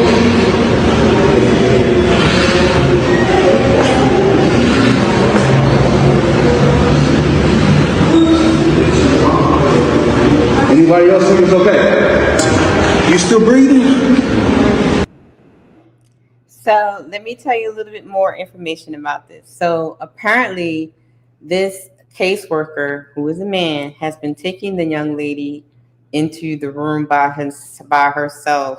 There are no cameras, there are no recordings for, I think the post said from June until October of last year and throughout the summer. And all of a sudden, she doesn't want to go back to school anymore. She's like, she doesn't want to go back. She doesn't want to go back. So he's, thinking, how, if something like that was happening, you would think something's happening to your child at the school while your child doesn't want to go back. So when he gets there, he catches him in the room with the daughter again, alone, no recording, no tapes, no nothing. And this is his response. Was he justified or is nullified? What's wrong? So when he went up there to investigate for himself, his own daughter was back in the room with Buddy? Yes. I'm fucking with it, G. I'm not fucking with the recording and all this do shit for show type bullshit, but I'm jacking it for sure. I'm with it. I'm jacking it. I'm with it. So you telling me, right? They won't let a man arrest a woman, right? In most cases, right? If it can't be helped, they'll call a female officer out to pat the woman down and put her in a car, right? Exactly. Put a pat down, yeah. But we got a grown. I see where you're going. I see where you're going. We got a grown man in a school that usually has more than enough women counselors, right? We all know schools are feminine based. Is that fair or am I reaching? Yeah. No, you're right. Go ahead. So he's in a room with his daughter alone. No camera. I mean, they get cameras everywhere in school. I keep trying to tell y'all, I work at a school. I had to hook up teachers today because we upgraded to Windows 11, and I had to hook up like 4 teachers today back to the camera systems. Yeah, there are no cameras in that conference room. Or in the other rooms that he's been taking to talk to. So I guess I should be cautious and worry about the consequences, right? Right? Word. I'm jacking it. I know what you're saying. Right? I'm jacking it. Or am I a man and a father and a husband? I already said I'm with it. The internet is divided. The internet is very much divided. He's been charged with attempted murder. Okay. Not a body. Out of Chicago. Shout out to Chicago. He choked him out. So apparently there was a case. They had a CPS case or whatever that has been open for like a couple of years now. So they're like in him and the mama. But the issue is, why is this man for several months, almost a year, been taking this girl to the side by himself? And she all of a sudden she started changing her behavior. She doesn't want to go back to school. As a mama, I see that as a red flag. Is he justified in his actions, guys? I'll be going to November. Right? Mm-hmm. Hey, baby, hold the house down. I'll see you when I get home. But for you a body, understand though, what I'm saying? That ain't no body, dog. It's assault for sure. Attempted body. Get the. Well, I'm gonna tell you why I said attempted murder, because again, he was recording and then he said, "Let me tell you, yeah, he messed himself up with that." I mean, that's what bro was saying. You don't know where these things are gonna go. That's what I'm saying. That's what I'm saying, right? See, but this is how you know you're a man, right? Because you have provisions. You have a place where your wife can touch 100,000, right? In case some shit happens, you got to go up, right? You got it set so you know, hey, baby, these the bills. I got this settled, right? This money right here, this money right there, right? Because shit happens every day. Yeah, we supposed to be men. I don't give a damn. I'm believing my baby over anybody first. I deal with the bullshit later. You saying that the attempted body charge is a legitimate charge, and you feel I'm like not that's saying that I'm not. That's not what I'm saying. What I'm saying is no. What I'm saying is that shit happens, bro. Yeah. Shit happens, right? And if you a man, and especially if you stand 10 toes down and you ain't letting society and nobody fuck with your shit, you gotta arrange your life so when shit happens, you know your girl can take care of it. Yes, I agree 1,000%. Why you keep talking, Berlin? I just explained what you talking about.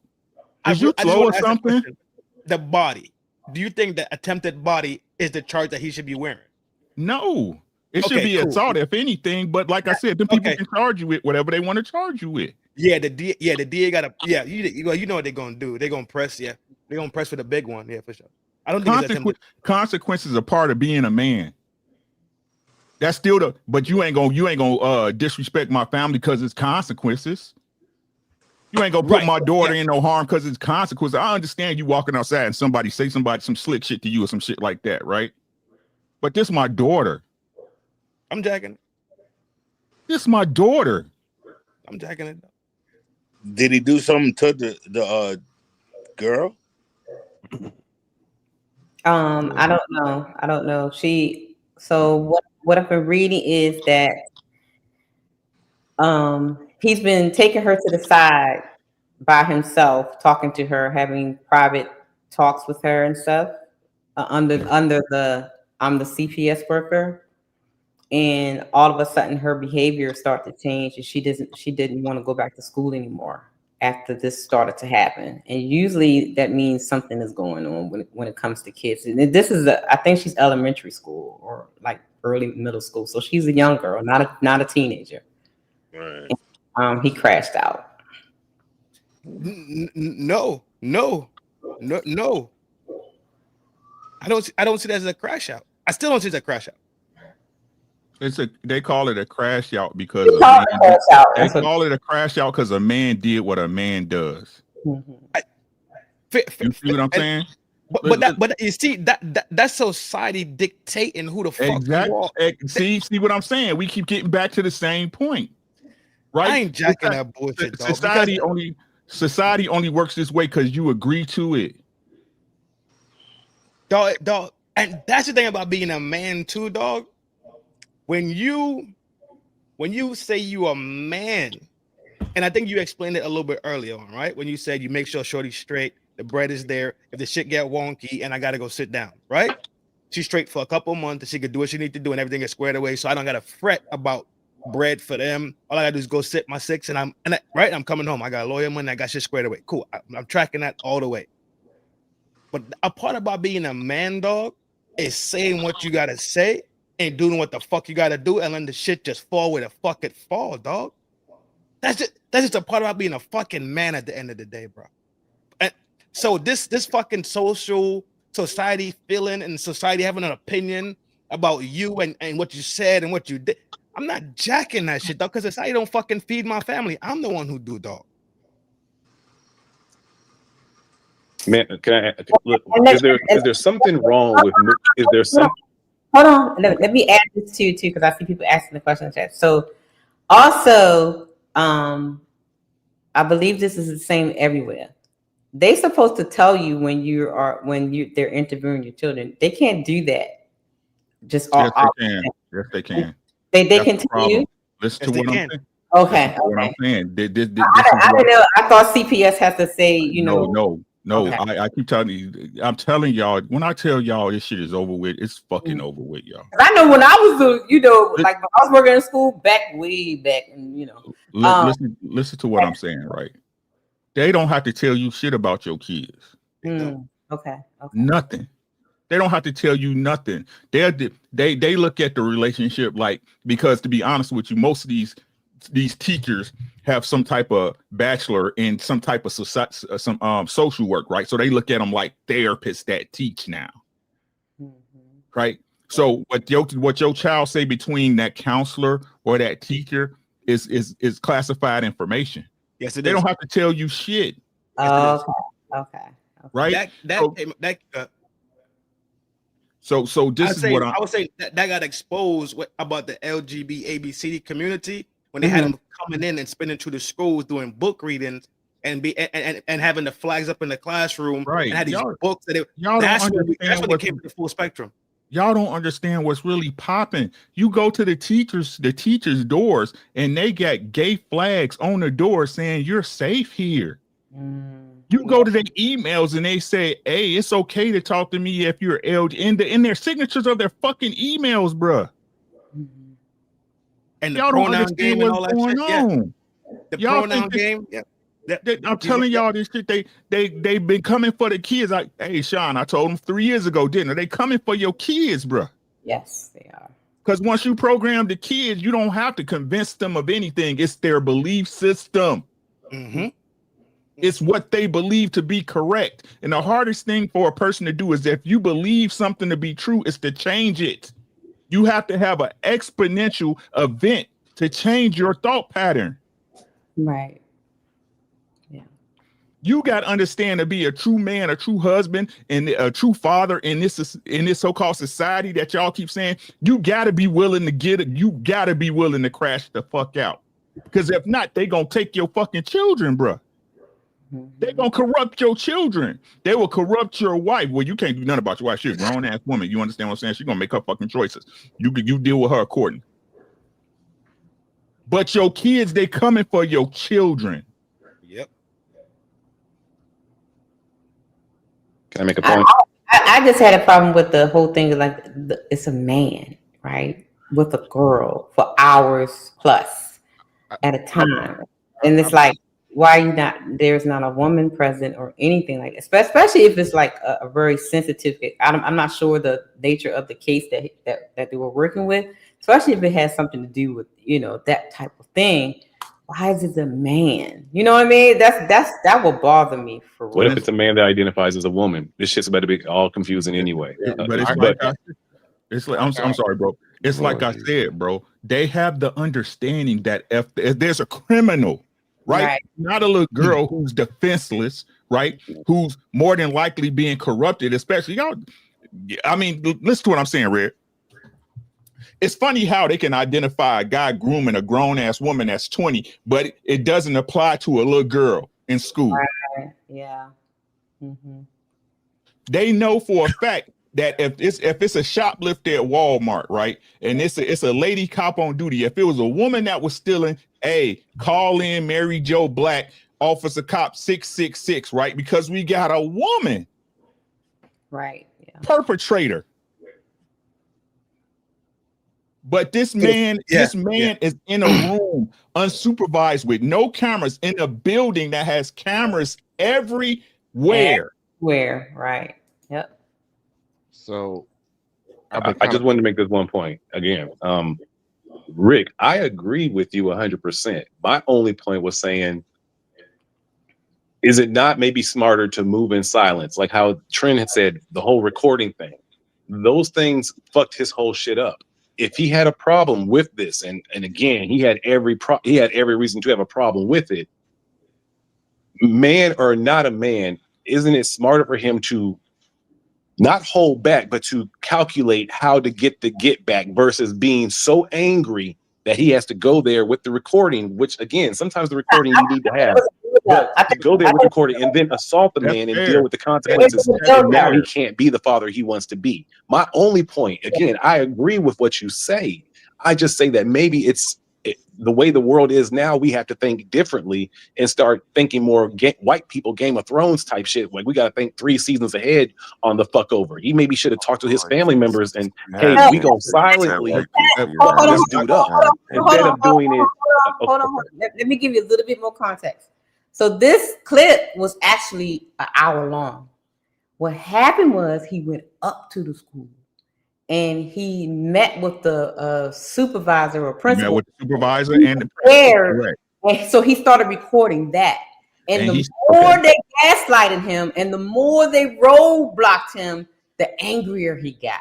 So you get where the buildup is coming up. So I just want to add that in. So it's an hour long. I just clipped it a little bit. And sometimes I'm gonna keep it thorough with you. Sometimes to send a message, you got to leave a body in the street, my boy.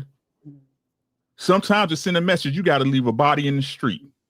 But not with you being seen leaving the body in the street. Let's RBN get in there. RBN get in there. RBN. Yeah, I see your point. That was weird. He shouldn't have recorded that part. No, I completely agree with everything he did, and I can say that because last year I had to get myself out of a situation because some hall monitor dude and it was what the hall monitor did with my daughter was, I guess in hindsight now, was little. He told her that she was acting like a little hoochie, and my daughter had to come home and ask me what the fuck a hoochie was. So sometimes, let me tell you something. I don't know, Broken Berlin, if you got daughters or whatever the case may be. I got a daughter and a son. Yeah. Okay. Well, see. Some of us are built a little differently. To Trent's point, sometimes you gotta leave a little. Sometimes literally, but sometimes you gotta leave a body in the street. I got myself in a situation because I went up. Yeah. Oh yeah. Me and this. Yeah. He ain't there no more. I had to go through a year worth of stuff to get myself out of some stuff. But guess what? I don't have no more problems, and neither do my daughter. Okay. Could you not have handled that? I don't. In the moment, I don't give a. I am. The moment I became a father, I'm that before anything else. There are some things that as a father that you should understand. Sometimes when it's time to go to war, it's time to go to war. It's also time to be calculated. When it's time to go to war, it's time to go to war. When it's time to go to war, it's time to be calculated. And the way that this culture and the society is built to try to sexualize little girls at 7, 8, 9 years old. I don't care how small it is. If you don't check it right then and there, they will take more liberties. It will grow. It is known. It is known at my daughter's school that her daddy is capable of a full crash and takeout. She's at a private school. She's one of 3 little black girls in the whole entire school, one of 4 blacks, period. They're not allowed to touch her hair. They're not allowed.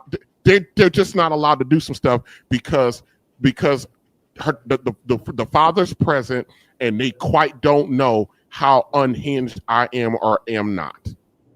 And that's to keep her safe. And if is there not a way that you could have done that without dealing with the consequences of having no, there's not a way? There absolutely is a way you could have handled that, sir, without having to deal with the consequences. I'm not negotiating. I didn't say negotiate. You could have done some gangster shit, but not going up to the school where you. Can I finish it? Okay. Can I finish the thought? Sure. I'm not.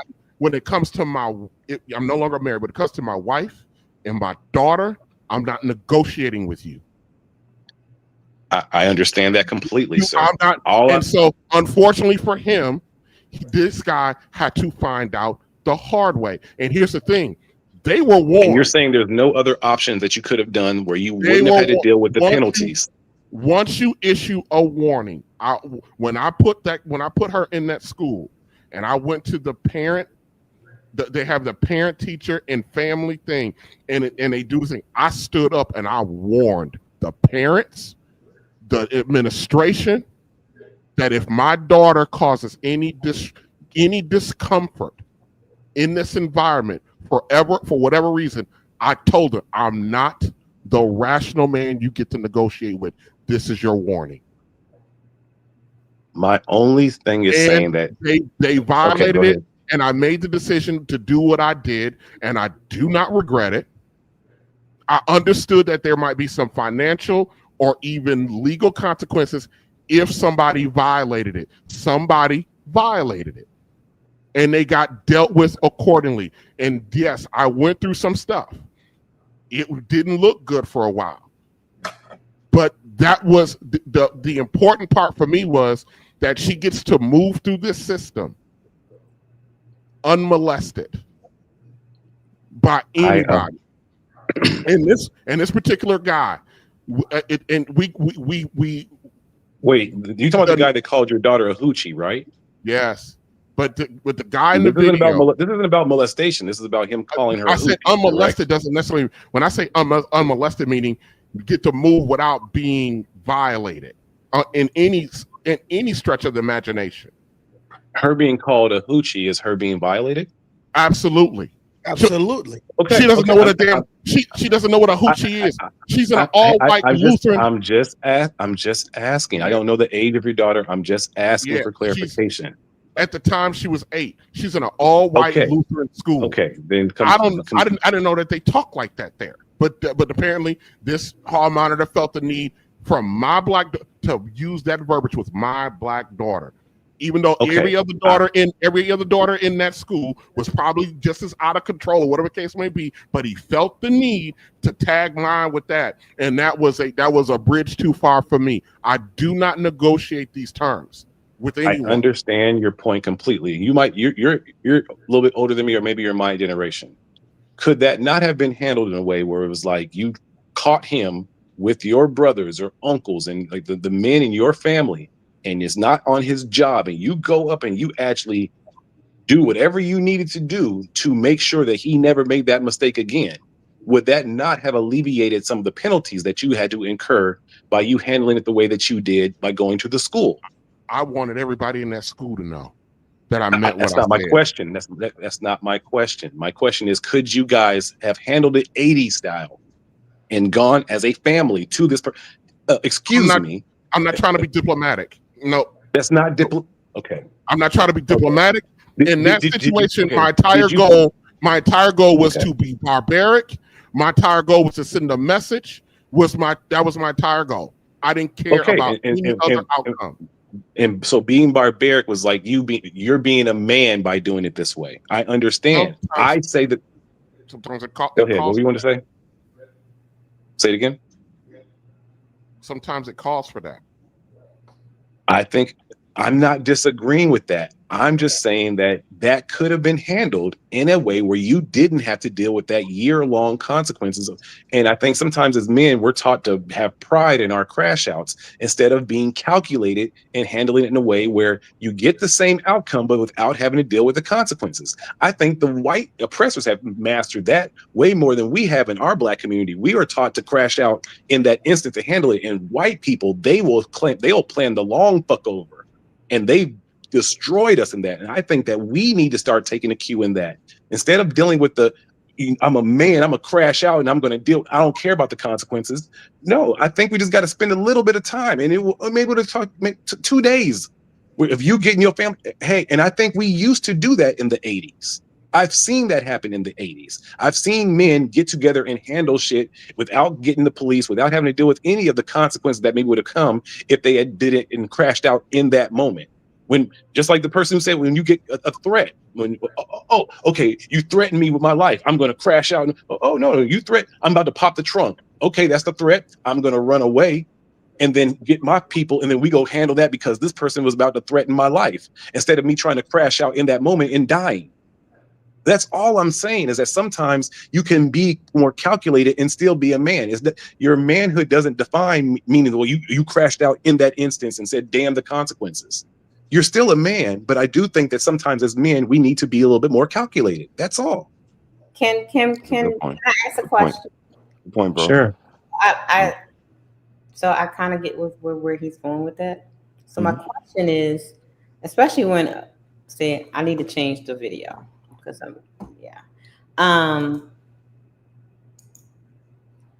are the men today don't know how to regulate their emotions like the men before, because they're so easily to go to the extreme, like what Jay is saying, and not thinking rationally before they act, or it, because I see like now it's like, you know,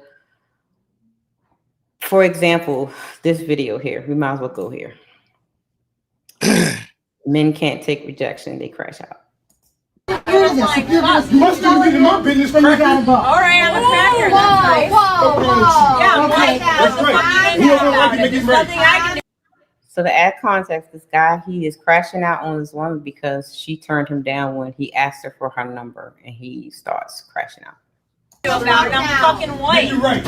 I'm sorry. Make it right. Bye, bitch. Right. All right, put up something like this to the head pop off. I'm good. I don't like black dicks. Sorry. So what? We're my business, bitch. Bye. You want to start shit? Well, no, bitch. I'm glad you got bail money because you don't fucking need it. Will you stop? You might hit her in the face. You might hit a girl when she's drunk. Okay. Hit that white girl if you want to. You really? Oh, what a fucking man you are. What today? Well, I might have not did nothing to Sharonda, but I wish you would touch that girl.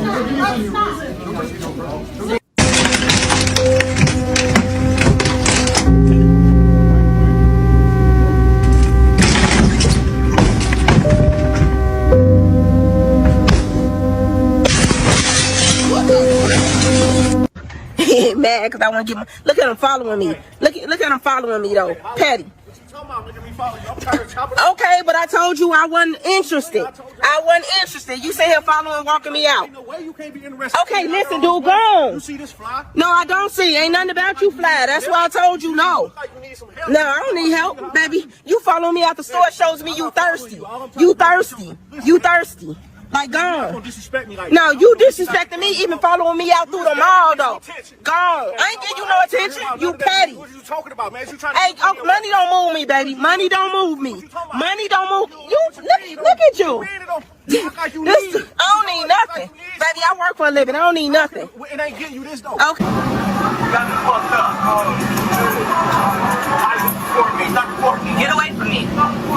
Get away from me. Get away from me. Get away from me. Get away from me. He actually got out the car. Get away from me. Get away from me. Get away. Don't record me. Get away. Don't record me. Get away from me. Get away. Justified?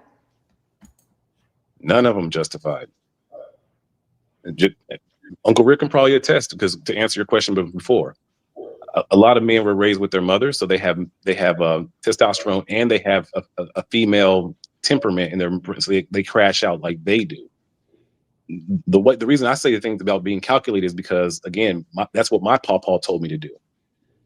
My pawpaw taught us to, when you were raised with your father, or if you had a pawpaw or something like that, he taught you like, yo, you gotta move, you gotta be calculated. And that's why I move that's why I move the way that I do. I don't try to crash out, because I know that I have to deal with the consequences of that. These gentlemen that you saw in the clip, every single one of them crashing out over absolutely, none of it's justified. They're acting like a woman would act. They're acting like the woman that probably raised them.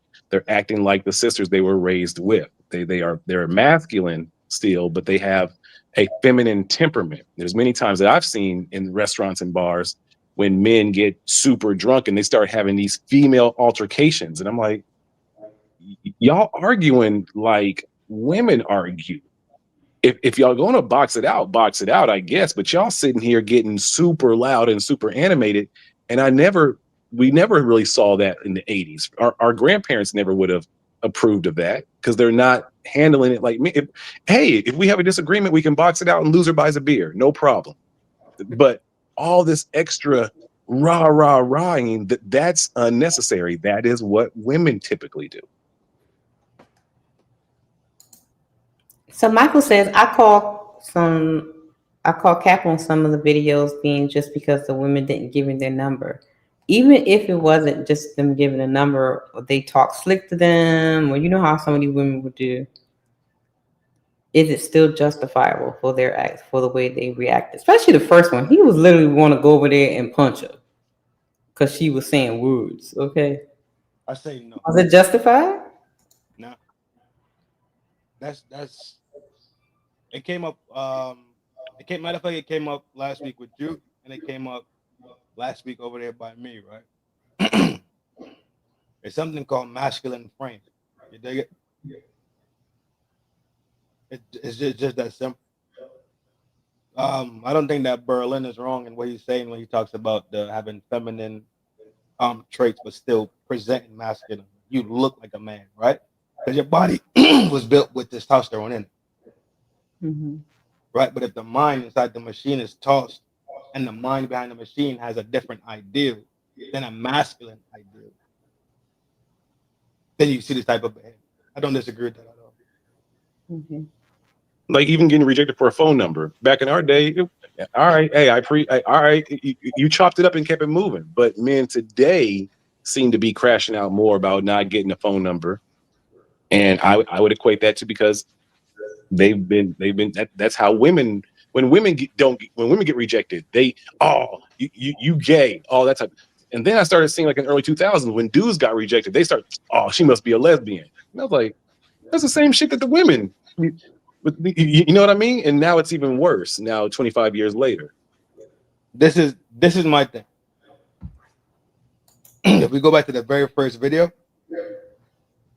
the snippet that we've seen is her talking back, right? And giving it up raw. Mm-hmm. Yeah.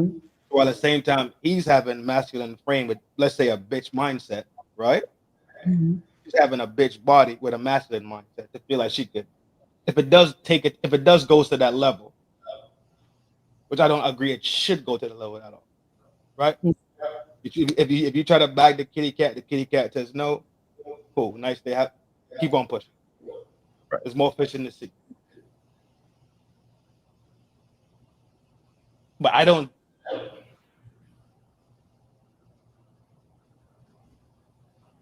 There's no way that I could say that their own behavior and their own response doesn't have the ability to trigger that response. Mm-hmm. Mm-hmm. To me, this is what you would call a crash out. Okay. That makes sense. I understand what I'm saying? I can see it. Yeah, I can see it. Right. Again, let's use context in what we're talking about. Mm-hmm. Yeah. You asked her for a number and you spaz out. She says no, you spaz out. You see what I'm saying? Mhm. I'm gonna keep it as simple as that. I don't need to get any deeper in it. Can I ask you which of the three was the worst crash out to you? Because I would say the dude following the woman with the money was the worst crash out. Yeah, that was weird.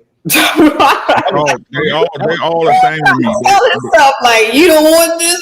No, they're all the same to me because they all result from the same thing. You know what I'm saying? You trying to holler at the chick and she's like, leave that woman be. If she don't like you, she don't like you. Right. You put them all on the same level, even the dude that busted through the window. And I put that on different. No. If that was his wife, and he found I just hate the fact. See, okay, there's sometimes, right? Sometimes. Sometimes you got to get emotional, bro. I understand. Listen to what I'm saying, right? And this ain't dissing nobody, right? And I hate the fact. Now, if a man is overly emotional and overly reactive, that's a problem, right? I'm not disagreeing with that, but we try to disregard the situations that a man get put into and expect him to react the way we would react. Right. Okay. Right? That's unfair to anybody because, like I said, some people, when you sitting up there and not trying to throw shots at nobody and you trying to be stoic and there's some super disrespectful shit going on, I'm gonna be like, you pussy. Right? How I want to think about it and look at it is how I want to think about it and look at it. But how I'm gonna sit up there, all I can say is that's something I wouldn't do. You understand what I'm saying? Yes. So it's like a justifiable crash out. But the last guy had a justifiable crash out, but the other two, the first guy and the second guy. That's what I'm saying. Okay, I get you. Yeah, just think if that was your girl and you thinking everything hunky dory, you call on the phone, you can't find her, right? Her location on, you track her to her to that man's house. The boss's house. Right, it's a boss. That's what the caption said. Absolutely. That's a justified. Just like a woman can have a crime of passion and end up, and she'll get. I mean, okay, that makes sense. But the other that's what we've been saying all night. Like, there's a term called "in the heat of the moment." I did some things. I said some things that I didn't mean. In the heat of the moment, I did some things. Like, men aren't allowed to have the heat of the moment. Right. I'm not like we human, bro. Crazy. Like everybody want to keep saying it. Oh, man should be. I'm human. We like it's not every day that I'm able to control my emotions, especially if I'm investing in something and it come out this way. Like we human. Like again, all I can say is that I hope I wouldn't do that in that situation if it arose. That's all I can say. Right. Because I know, just using me as an example, not to throw shots at nobody. Me and my girl real good now. And if I found some shit, who the fuck knows? You understand what I'm saying? Yeah. Who the fuck knows for real? Right? So y'all, we got to stop doing this. That stoic shit is like, I understand the frame of it, right? But when real life happening, if it's some shit that you was put into, bro, like, I wouldn't do it, but I understand, my nigga. You know what I'm saying? I understand. The Chris Rock, I wouldn't. But real talk though, the boss had every right to shoot him. Correct. And that that's what Rick been saying the whole time. Now we got a right to say what we want. We could do what we want, but there's consequences on the other end of that. We can flip it. We can flip it on his head because we, like I said, we men. If we being men and being honest, I ain't no hypocrite. I'm a lot of things, my boy. I'm crass. I can be off timing, but I ain't no fucking hypocrite. You understand what I'm saying? The same way you say that is the same way that man caught that his wife with that man, and who knows? Hey, he got a right to do something with that man too, don't he? Yeah. Well, you talking about you talking about the husband. I don't think actually. I don't think he has the right to do something to the husband, to the boss. Crazy. No, that's on the woman. Let me say, it is. That's not the point. Okay. There's been plenty of times where a woman was getting fucked and that man killed. He did something to that dude and he got off because you know what? You sleeping with that man's wife. Crime of passion. I've only seen that really working for women. I haven't seen that working in many cases for men when they do that to another guy and kill him. Men own the real estate on that. Okay. Men own the real estate on crimes of passion is crazy. But they still go to jail for it. Women get off. Women don't spend that much jail time for their crimes of passion. Most times you sit before you get your hearing because it is a body. So the only thing I'm gonna point out before TJ lands the plane for us all is the fact that, do y'all notice the Broken Berlin? You actually alluded to it. So I think my question would be for you, and then TJ jump in. Who stole from who? Because like you said, in the 80s and the 90s, if men got rejected, it was like, well, you know, chick, look at my money, like that guy did in the video. Look at my car, look at my house. Now, fast forward to 2025, where that same rhetoric is used, but by ladies. Like, I got a car, I got a house, I got, like, okay, like that's the terminology of rejection from the 80s. So my question, who stole from who? Did they steal it from the men? Did the men steal it from the women? And then TJ, you jump in, man. Great question. The women stole it from the men, but the mothers taught it to the sons. If that make okay. Because the fathers weren't in the house, or because the young boys weren't raised with masculinity, a man or even somebody telling them how to handle these sort of rejection, these sort of, they saw how their mother, or they even spoke to their mother. What are you doing that you get? And the mothers told, well, or maybe they watched how their sisters and mothers handle rejection, and then they internalized it, and then that's how they handled rejection. And then 25 years later, now the women are responding to the men who are handling it the wrong way. Did that make that come full circle? Okay, yeah, I got you. Okay, I got you. Yeah, appreciate that. TJ, jump in there, man. Yeah, I don't know.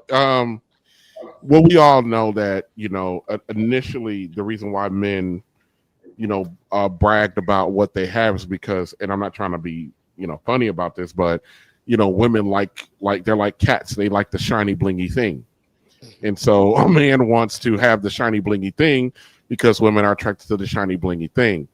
But then when we have two generations now of women being raised to go get their own shiny blingy thing, now they want their men to have even more shiny, bigger, blingy things than they got for them to even remotely find them interesting. It's all just gross. That's the best way I can actually describe it, is the fact that it's gross. And I'm not sure if the women of yester were being rejected as more so as them burning their own bridges and then trying to blame it as rejection. So I'm just saying, as the first generation, I'm a first generation single baby mama raised man. I'm the first full generation of a baby, of somebody being raised by a baby mama or a single mother household. And I, as a grown man looking back, watching over how the person, because I remember the lady who raised me, which is my grandmother, I remember her at 46, 47, 50, 52, and I remember her interacting with men. Now, as a young man watching it, it had no effect on me. I didn't care one way or another because I was in my own teenage kid thing. But as a grown man looking back at what she was doing, bruh, man, that was some egregious shit that she was doing and pulling. And the fact that she's by herself now in her 80s is all because of how she decided to handle the men that were around, especially the one man that was around most of my formative development years, that my grandmother stomped the hell out of that man every chance she got. It's crazy when you look back, bro. You be like, dang, it's crazy. It's crazy looking back over that. And now those videos that Red Lipstick Vibes played, I can't relate to that kind of stuff. I grew up in a generation where getting rejected was just as common as eating oatmeal in the morning. So I mean, no big deal. Okay, I got rejected by every chick on my block. So okay, let me go to the next block. Let me get on my 10 speed and roll over to the next block and start walking up and down that street. So I didn't understand. And then we were taught, the males, or even our male peers around during that time, if a chick rejected you, you charge to the game, you move on to the next. You didn't beg or whatever the case may be. And as an adult now, when I would approach women and I got rejected, I've had more women that rejected me 6 months, a year, 2 years later, try to circle back around. I remind no. I'm rejected once. I'm rejected forever. Don't care how much I wanted to knock them down. I'm not, especially if I knew who you rejected me for and then what they did to you. No. You don't come back to heal your wounds over here because you let Day Day and Day Day's cousin, you know what I'm saying, turn you upside down and inside out. You don't come back over here. No. You stay your little. I'm still the same cat that you rejected over there. So I don't really quite understand those guys who are doing it. I mean, I do to a degree, because you have to understand something. A lot of 20 to 30 something year old guys right now, they were raised with parents with mothers that told them that they were handsome and special their whole life. Mm-hmm.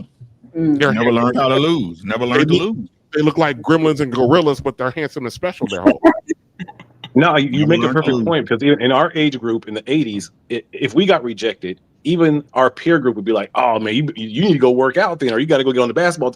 Or our uncles would be like, "You got to do something." The onus was on us if we got rejected. It was either improve or get your mouthpiece better or go work out more. It was on us. And then I think in the 2000s, the young men were told it's the woman's fault for rejecting you. It's on her. Something's wrong with her, not something wrong with you.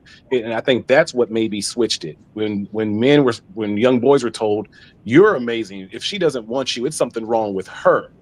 It's not on you." And I think maybe that's where it flipped. I mean, what it looked like really to me, it seemed like it's the attitude of everybody should like me. I should fit in with everybody. That was never the case with me. Right? I was always taught I'm not for everybody. Everybody not gonna like you. Yeah. You know what I'm saying? Like, I can't get mad at a woman for not liking me. You just don't like me. We don't vibe. Or I'm not attracted to you, right? Because what I think I'm attractive, but shit, you might not. You might think I'm ugly. I don't know. You know what I'm saying? So like, I mean, you got to get L's to get W's, baby. It's just what it is. You know what I'm saying? Like, this started to me like with the participation trophies. We get back to the circle shit, right? Participation trophies, right? Kids, you play football not to win, right? But just to participate, right? Everybody, 2 teams go to the championship. Both of y'all get an award. No, one of y'all loser, one of y'all winner. Do you think because a lot of young men have social anxiety now that when they do approach a woman and get rejected, they take it harder? I just think like I said, they never learn to lose. You see what I'm saying? And being an adult, I put something on my Facebook a couple of days ago, right? Your dad's supposed to be hard on you, right? Because when practice hard, the game is easy, right? So yeah, if they moving in their younger years, when you practicing, right, learning the lessons you need to do once you become an adult in his life, and everything's easy, then you LeBron. You know what I'm saying? You LeBron when you get older. You see what I'm saying? It's nothing. You don't know how to lose. Let me you don't know how to win in clutch time. Let me piggyback on that real quick, Uncle Rick. When you're talking about dad's supposed to be harder, I'm in my mid-40s, right? So I'm supposed to be at work tonight. So I stopped by my pop's house earlier today. My pops is 66 years old. I stopped by my pop's house, and he was like, he looked at me. He's like, "What are you doing here? I thought you had to work tonight." I was like, "Yeah, I called in. I didn't feel like going." I got a 45 to a minute to an hour lecture on how soft I was because I didn't feel like going to work. He ain't never had the luxury to feel like not going to work. Hey, Uncle Rick, damn the fact that I spent the last 18 straight days at 12-hour shifts in that bitch. None of that mattered to him. You didn't tell me he was having a mental health day? I wouldn't dare tell him that. I said, "Yeah, Pa, I just couldn't do it today. I didn't feel like it." He goes, "Feel like it?" Yeah. Lord happened to in that moment, and sat there and got talking to him. He didn't have no sympathy. He didn't give no damns. My pops is 66 years old. He's a diesel mechanic, and he don't miss a day of work. Yeah. Look, his wife had surgery a few months ago. He dropped her off at the place. As soon as they put her to sleep, they said, "Oh, she gonna be under for 7.5 hours." This dude go, "Well, ain't nothing else for me to do." Drove there, clocked in at work, worked a full shift, working on big diesel motors, clocked out, and then went back to the hospital. And I'm like, Pops, you should have stayed there. He go, for what? What I'm gonna do? Just sit there? And that sounds like my dad. My dad is 70, 74. Yeah, he's like, I gotta go make some money. He still work construction. And be fiending for work too. No, he don't got no work. Your dad's a savage. Your dad's a caveman. I mean, he gotta keep the money going because he's pimping right now. TJ, spend some time with your pops and watch Rock. Look, man, there's not many of those men left. Man, spend some time with them and just chop. And if you got a son, bring him along. Trust me, man. I still got my dad, and I got my dad's dad. Them jokers, boy. I tend to forget. Man, if you got both of them, man. Yeah. My grandfather videos with you with both of them. Trust me, you're gonna want my grandfather is way, way worse. A few months ago, I saw my grandfather chew my daddy out. Boy, talking about uncomfortable. You was loving it too, weren't you? You was just the popcorn, just cheesing, weren't you? Is merciless. I was slightly afraid because my grandfather was chewing my dad because my grandfather asked him to replace a heater cord or something like that. It was behind the dash of the truck, and so my dad had to remove the whole dash to get to it, and my dad didn't want to do that, and my grandfather just laid into him. He was like, this is how he started. He goes, I never thought that I would see the day that you'd be scared of a challenge. When did you get so damn weak? I said, oh my God. Oh my God. I sat there and my father turns and looks at me. I turn all the way around because I didn't want no parts of this. And by the time my grandfather got done eating my father up one side down the other, my daddy was in there taking that damn dash apart, getting ready to change that. And my daddy's 60-something years old. His daddy 88. You know what I mean? But the men it's about responsibility. My grandfather was like, I'm too old to do this anymore. You got to do it. This wasn't me making a request. This is your responsibility. That's what my grandfather was basically telling him. We all got responsibilities regardless of what we feel like or don't want to feel like doing. That's what my father was telling me today.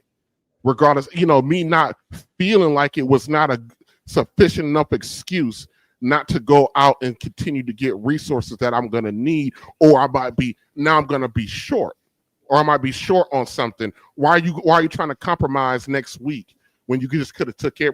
He goes, what are you going to do? Sit in the house all night?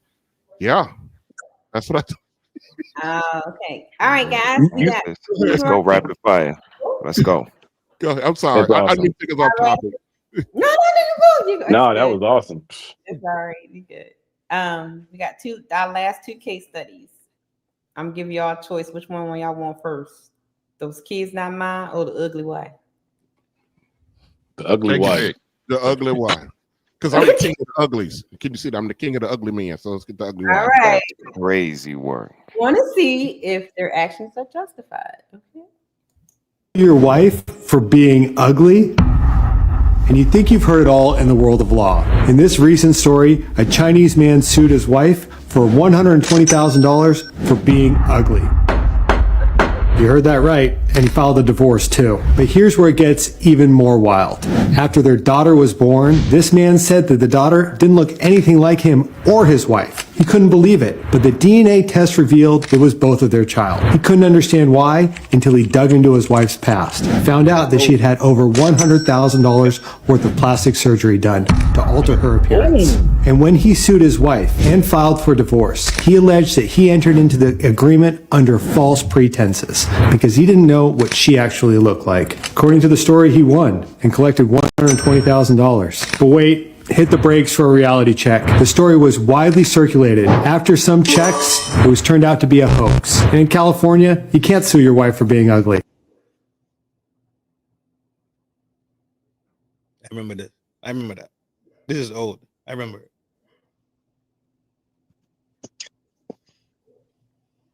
Oh, ladies and gentlemen, look at this.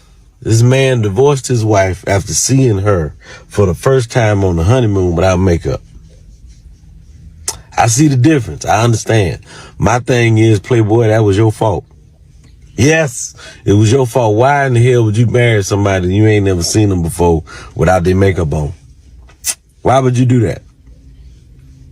Is that supposed to make, like, why in the hell would you marry somebody you ain't never seen nobody without their makeup? Why in the hell would you even entertain the thought of marrying them? Now, you know what I mean? She done went from, it's the honeymoon.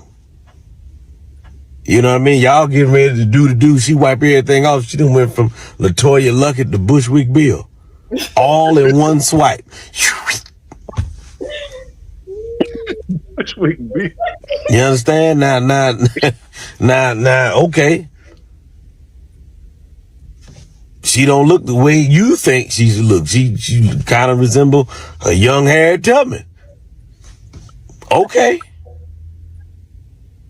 And ain't nothing wrong with that. Harriet Tubman was married. But that's not who you wanted to be. That ain't who you was attracted to. You attracted to the person that's on the rag.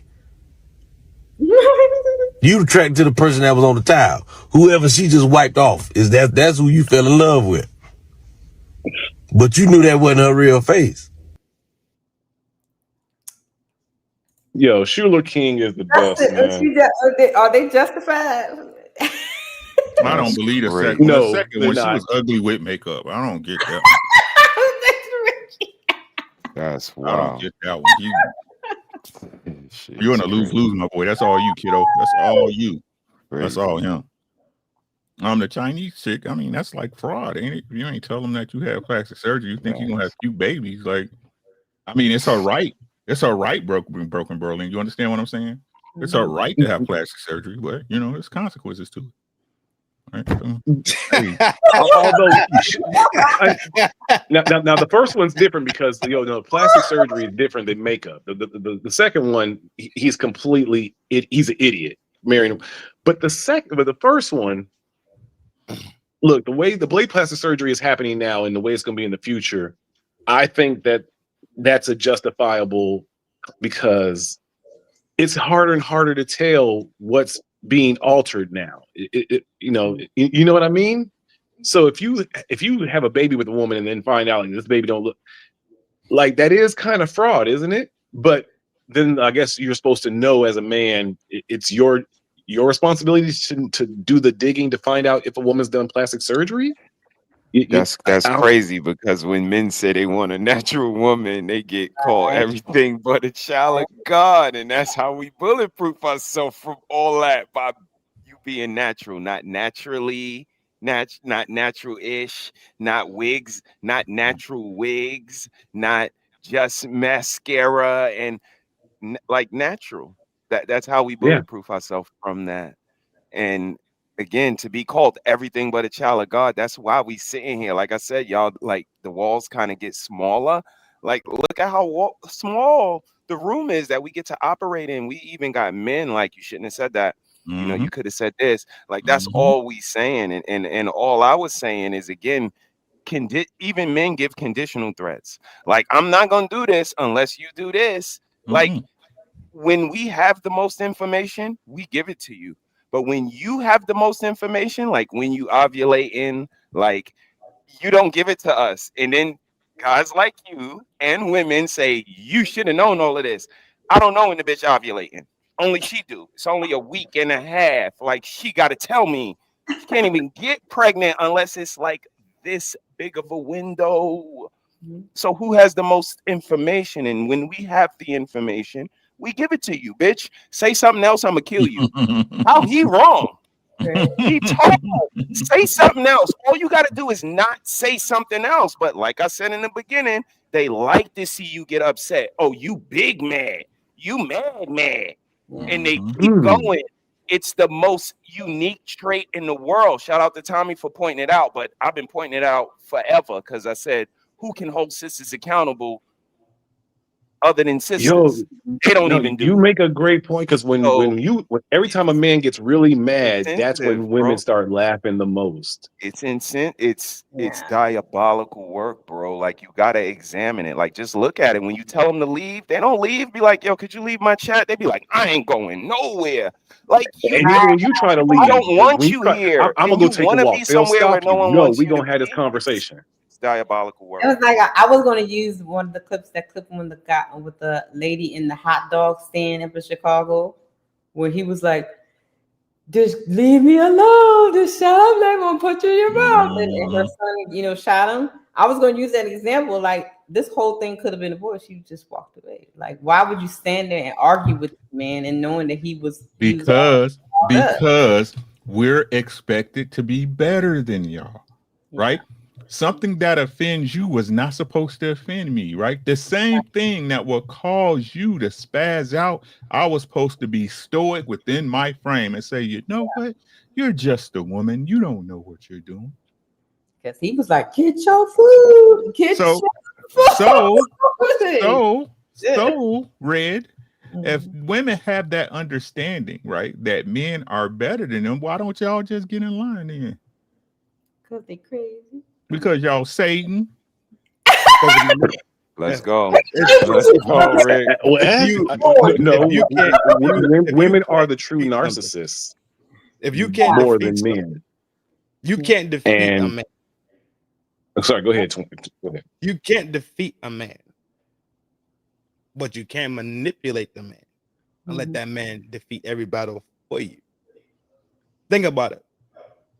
They can't defeat you. You could be seduced. You could be put on her program. And now you become her worker bee. That's all manipulation tactics. The same way that Tribe said, you say, yo, just leave the chat, have a good night. That's a reasonable solution, right? To close out the beef and the bullshit, right? Yeah. The response being, I ain't going nowhere. You don't tell me what to do. Right. Means that she wants to engage in the type of beef, because at the end of the day, she's going to get some gratification and some good feeling from it. Remember this thing about the brain chemicals. That brain chemicals for anger and happiness are damn near the same. Yeah. So the same time she's getting you angry, or the same time she is angry, her brain chemicals are firing off. So she's getting the dopamine and the serotonin firing off. They live in the same. I think it's two other more chemicals. I really don't fuck with the other two, so I don't really remember them. But it's like 4 main chemicals that activate, and I think the 2 that exist at the same time between anger and joy is dopamine and serotonin. I believe it's dopamine and serotonin. So if you're getting 2 chemicals activated, knowing that you're harassing somebody and being a fucking see you next Tuesday, you feeling happy about it, knowing that you're spinning somebody else up due to you manipulating this person in motion. It feels good. So it's real deal evil behavior. It's I just did the see you next Tuesday. My bad. Yeah, that see you next Tuesday was crazy. It took me a while to get it. The see you next Tuesday. See you. Yo, I'm still in that. Thank you so much. Where did you hear that? You gotta be YouTube savvy, bro. Okay. All right, guys. Dina, see you next Tuesday. Y'all ready for the last case? Yes, ma'am. Yeah. This one has the internet divided. Okay. Here we go.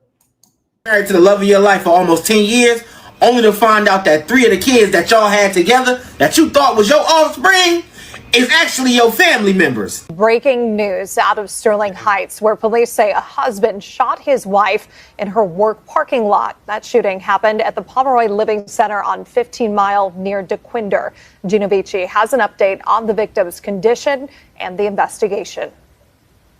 Yeah, this is still a very active scene behind me. Take a look at this. Look at the bullet casing markings on the ground here. Sterling Heights police saying around 8 o'clock this morning they received a 911 call that a woman had been shot in the parking lot here at the Pomeroy Living Center off of 15 Mile near DeQuinder. We're told an employee was shot by her husband in the parking lot. We're told they both lived in the city of Warren and that the husband came up to his wife's employer and shot her several times. Police thankfully were able to respond to the scene within seconds. The wife was rushed to a nearby hospital where she is still alive. And when she tried to run while shot, Deshaun chased her down and pistol whipped her. After hearing the gunshot, some of the co-workers called the cops. The cops came, arrested Deshaun, and made it to the hospital where she survived.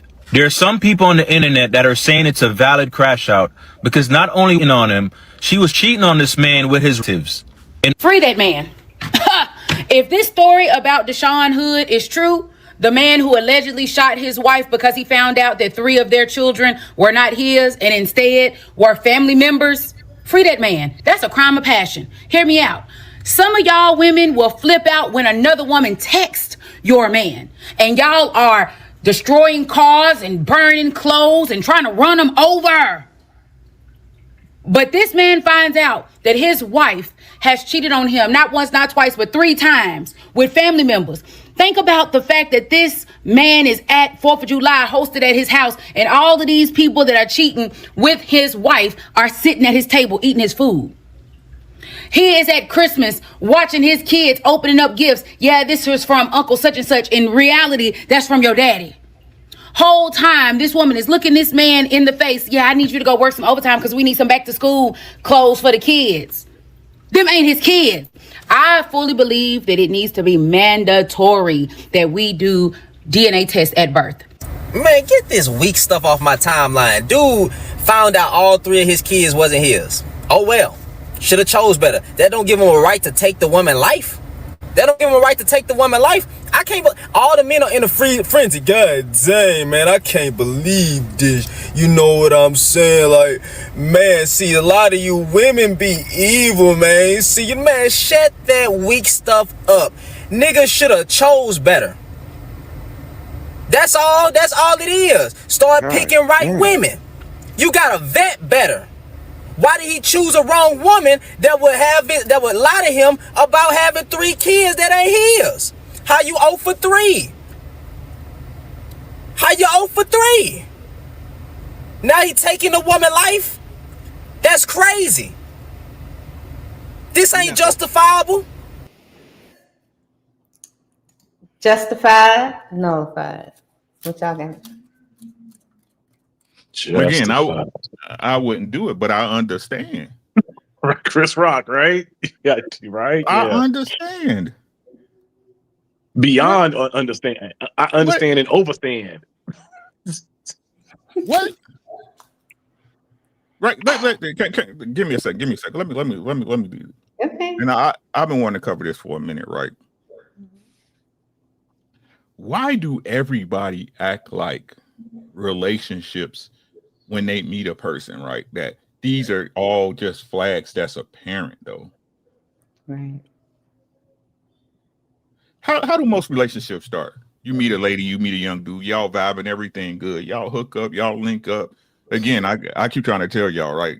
I don't know nobody that really planned a baby. I'm 52 years old. I don't know nobody who planned a baby.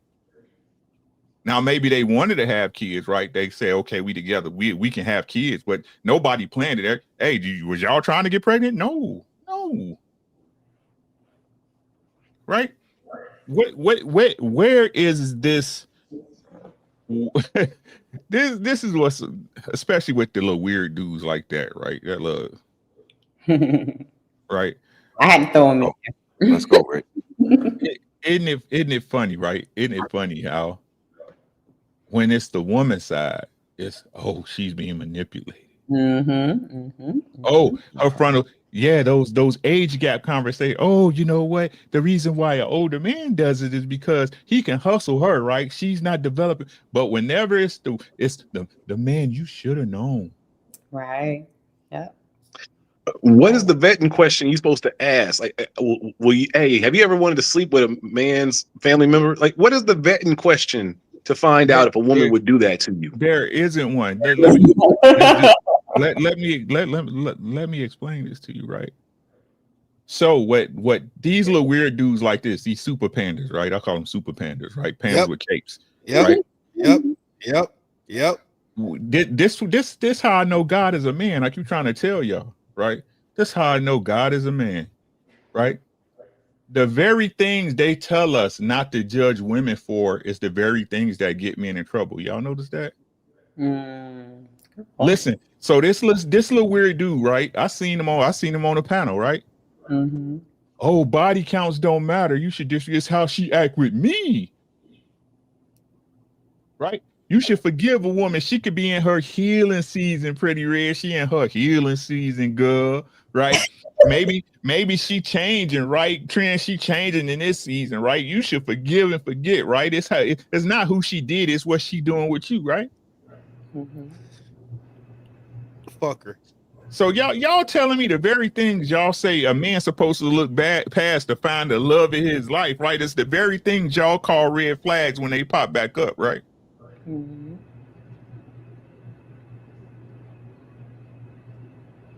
Y'all got it, though. I keep trying to tell you, hey, y'all got the game figured out. Can't none of y'all keep a mate for more than 6 months, but y'all got the game all figured out. Y'all, you got it, bro. You got it, sis. You got it. Anybody else justify, nullify? Come on, let's go. How is Buddy Tree for O when he only got one wife? He was probably working, man. He was working. Yeah. He's not Owen Tree though. Remember we talked about, I brought up manipulation earlier. Mm-hmm. In the midst of manipulation, you always have something called the chameleon. Yes. So she deceived this man for X amount of years. God only knows, he only knows, and she only knows what commitment and sacrifice that man made. In the midst of deception,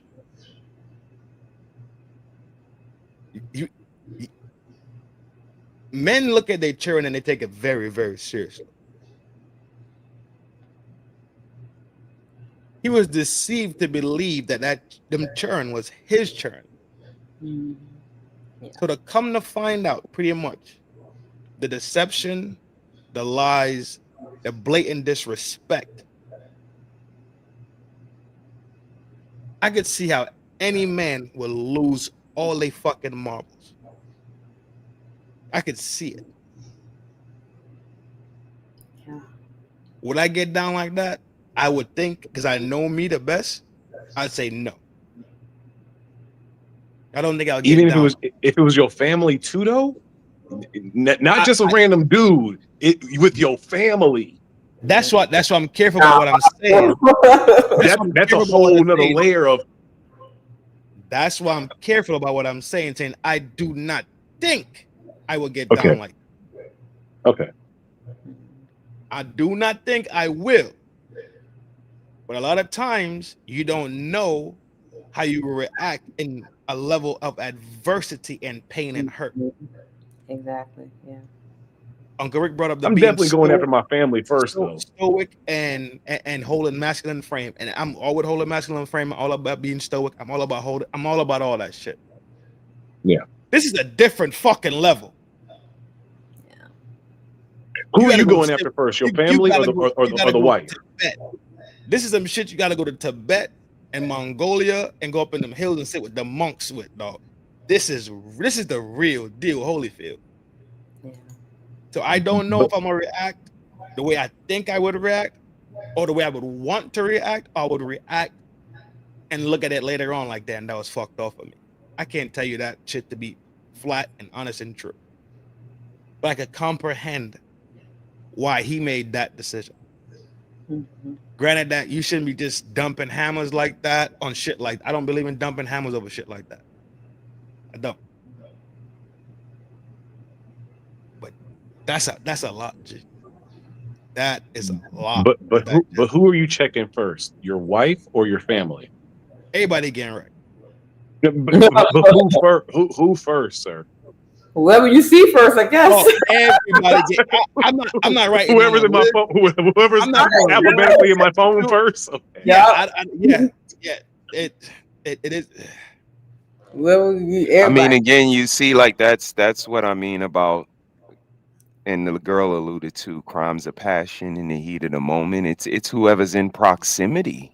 Yeah. Like when I find that information out, if I'm home and the wife is there, this is when the crash out happens. And like she Yeah. said, like men, we think about Tuesday and Wednesday. Like all those people was over here the other day. They was eating my food and Right. like, Mhm. oh my goodness, I cracked open the liquor and everybody like Mhm. it's those nuances. And what's so disrespectful is look at Like, society in totality. Like this is what we've been talking about for 5 years that I've been apart. I'm not sure how long everybody else been here, but if a man that's a T out of the LGBTQ, and I find out that really was a boy to start out, and Mhm. I mess around and go the whole way like deletion. Like that's justifiable. Like you tampered with me on so many levels, my integrity, like honesty, like my sexuality, like false pretenses, all of these things that the young lady alluded to. Like if I had all of the information, I would have made a different decision. And what makes it Right. yeah. so disrespectful, Broken Berlin, is this is what every girl says to us after they say they not like other girls. You want to know what they say next? Just give me all the information and let me make the decision myself. Tell me you got all these girls. And if I'm with it, I'm with it. If I'm not, then I jump ship. And this is when we say, like, y'all been lying. That's why we sat here in these boxes and we had to come here and have a whole space for just men. Like, fuck society. Fuck what we know. We wouldn't do it. That's why we all sitting here. Like, we all responsible men. Like, we all are responsible. We're not talking about us. But on the other side of the spectrum, it's just really insensitive when they get so much consideration. And like Trent said, this thing that's so necessary and needed in your life, you regard it as not needed, not necessary, not valuable, not worthy. No, won't, can't, and won't is what they think when they think of us. And it's just so insensitive that, you know, that's why I appreciate Sis for having these forums that when she says, come here, like she says, tell us what y'all think. I don't care about what society got going on and what the ramifications are like, because y'all know that already. I know if I'm going to jail, Mr. Butler told me 20 years ago the hunt was on and I was to pray. You know what I mean? Like, and that's all we saying is the necessary corrections. We all got to sit down and kind of listen at a point. And it's like the ladies just won't listen. And if they won't listen to us, that's when we say we need ladies like Sis. You know what I mean? Like you need Yeah. women to tell them because they're not listening to the men.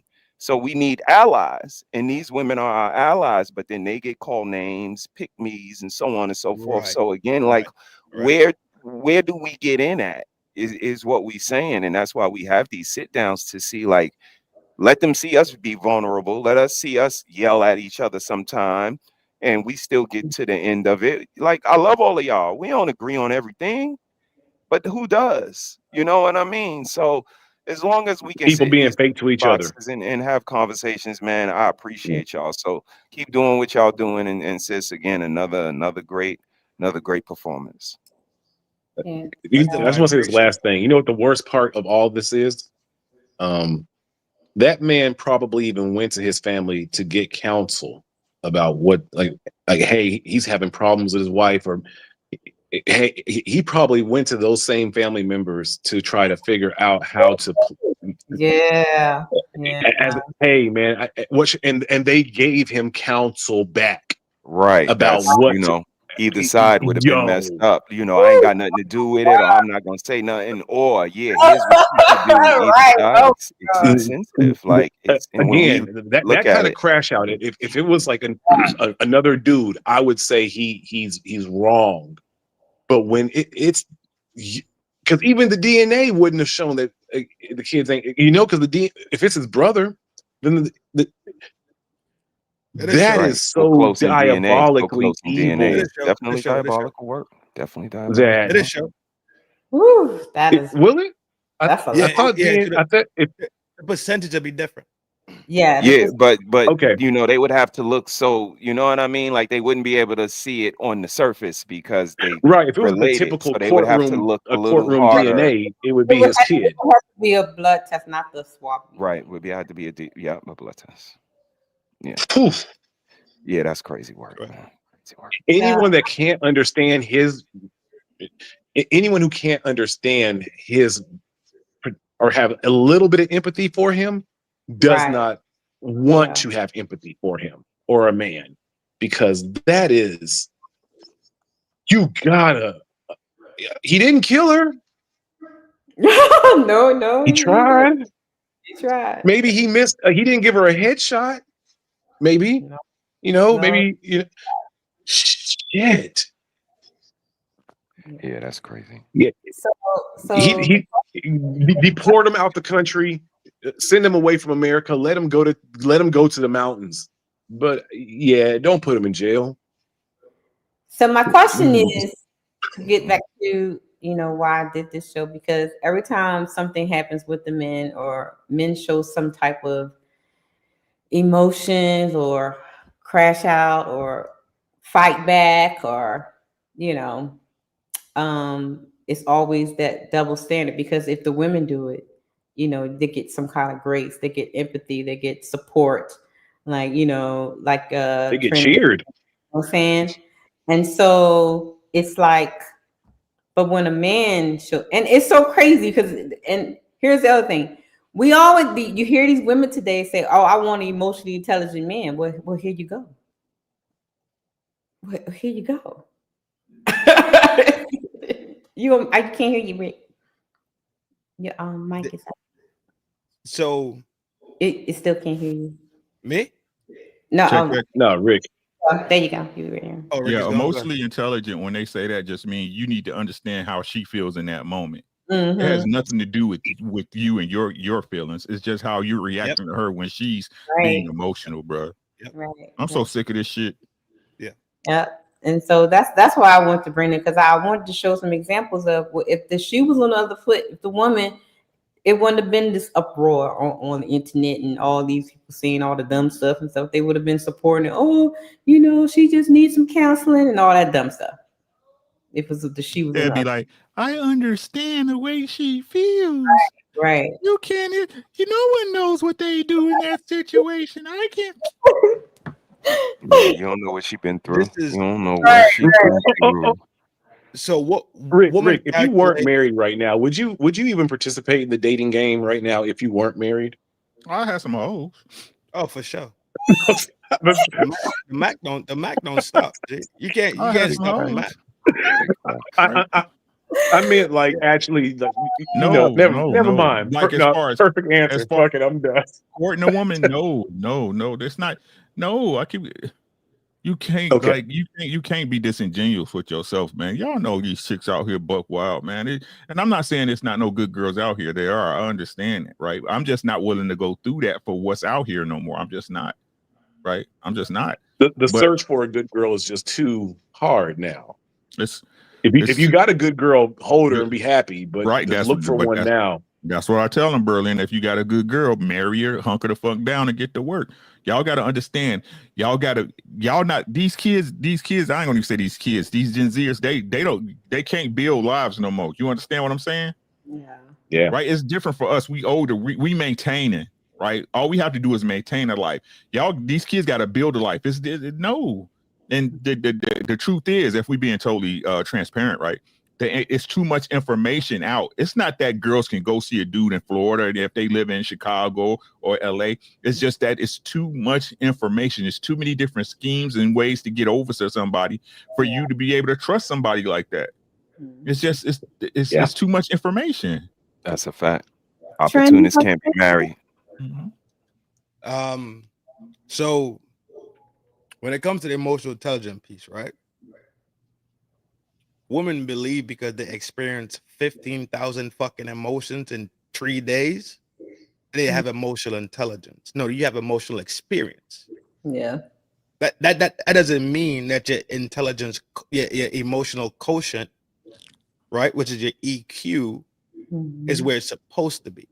They confuse experiencing emotion and reacting and behaving on emotion is the same as having emotional intelligence. Those are two different fucking spectrums. How can Two different fucking things. How can someone who doesn't understand what they're feeling in that moment try to tell you what emotional intelligence is? Right. So it's like somebody who got a chopper, right? And they're shooting everywhere, and then somebody else got a sniper rifle. But you trying to say the person with the chopper has a better gun? It's like no, the person with the sniper rifle. Yeah, fair enough. Yeah. And okay. Yep. Fair enough. Women are choppers. Men are sniper rifles. But y'all gotta understand. That's why I tell you I don't play games with y'all. I don't play games with them. You understand what I'm saying? Let's get to the crux of the argument. Let's get to the baseline, because the baseline is where everything happens. Everything is built off. Yep. Right. Exactly. Everything is built off the baseline. Yep. Right. So what y'all gotta understand that these women, and this is why I keep telling Sean, my brother, he know I say it all the time. They got men in a trick bag. The very thing that listen to what I'm saying. The very thing that make men, they use as a weapon against them. Correct. Mm-hmm. The very thing that makes a man, they use. This is what's crazy, right? They'll say, hey, big mama wasn't happy, but why you can't be like your granddad? Right. Yeah. Somebody make this make sense, right? Which one? Somebody make this make sense. Big mama wasn't happy, right? Uncle Rick. Granddaddy had kids down the street, but they'll tell you in a minute. Well, your granddaddy, he just shut up. Hey, could y'all shut up and pay bills, right? Because that's what granddaddy did, right? Right. They liars, bro. But you don't provide the same space to make sure granddaddy shut the fuck up, right? Yeah. Like this whole thing that my granny and my great granny was a chaotic type of fucking see you next Tuesday doesn't exist. Right?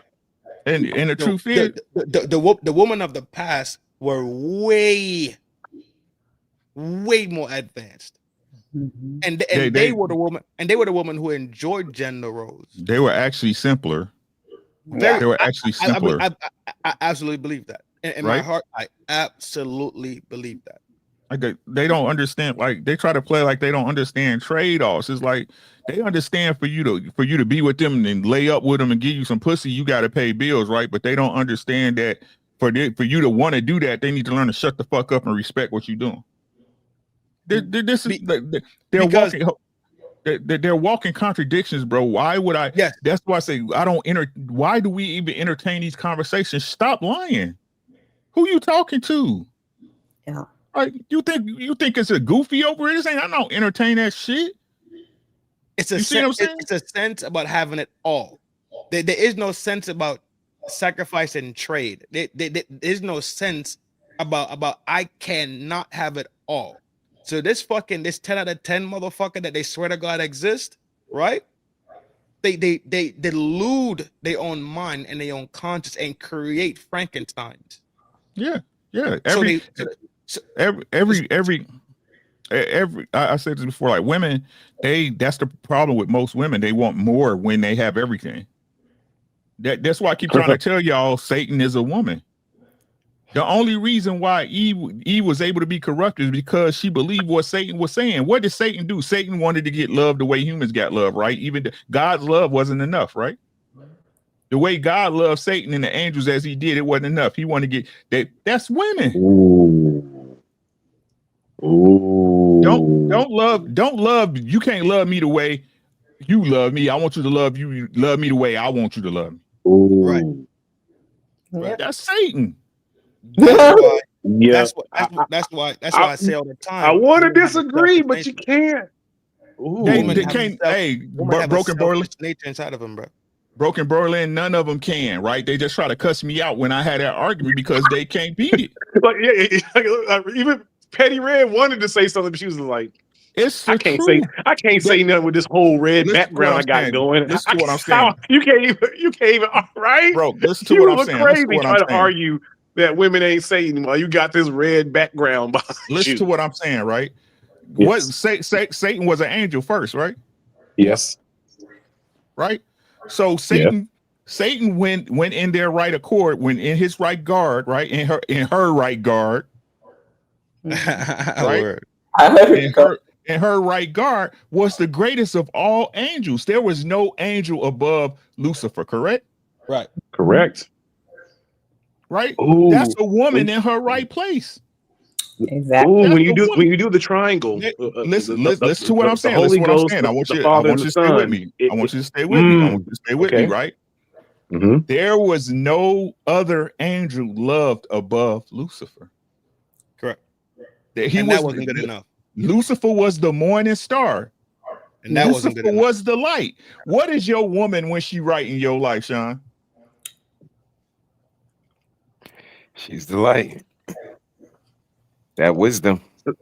So in your theory, is this so Satan is like was the wife to God and they created Jesus? Listen to what I'm saying, bro. Berlin. Okay. Listen. No, hold up, Henry. This is making sense. Hold up. He be moving, boy. Them goalposts be moving. Listen, in the Old Testament, right? Let's keep it thorough. In the Old Testament, what did God do to his enemies? Wash them. Mm-hmm. Right? When the world was bad, even though he loved humans, what'd he do? He said, this shit is over with. Flood that bitch. Yes, he did. When Egypt didn't let his people go, what'd he do? Hey, angel of death, go down there. He kicked Satan out. Yep. He didn't destroy it. He didn't destroy Satan. He kicked Satan out. Kicked him out. What that sound like? Sound like he broke up with his wife. So women, they kick him out. Get out of my house. No. I'm tired of you not listening. So go, yo. I love you. I'm not gonna destroy you, but you need to get the fuck away from me, right? Yeah. Is that fair? And you see God's still cool with Satan, right? Co-parents, of course. They talk, they converse, right? They co-parent. Look what he said to Job. Hey, Job, you know what? Satan was like, right? Yeah, Job, that's your man, right? That's your man. I know that's your homie, right? But I'm telling you, if you took your hands off him and let me fuck with him, he gonna cuss your motherfucking ass. I'm telling you right now. I know, right? What God say? That's my man. That's my man. 50 grand, right? That's my man. Listen, right? That's my man. 50 grand, right? But you better not kill him. That's my guy. I'm telling you right now, that's my homie. That's my ace, dog. He don't give a fuck what you do. Me and him, we like this. Mm-hmm. Hey, this theory is it stopped being funny and started making sense. I'm gonna think on this theory because it actually thank you, Uncle Rick, because that is Satan. It's Broken Berlin. Berlin. Listen, let me finish this off because I'm about to go to bed. Okay. I got to work in the morning. Right? Okay. Satan would rather reign in hell than follow in heaven. Right. Just like a woman. A woman would rather live in a fucking broke ass apartment with sheets on her window and an air mattress and oodles and noodles with their kids in shitty diapers than stay up under a man and listen, right? Yeah. Yes. I love y'all. I'm gone. Shit. It's time for the super chats.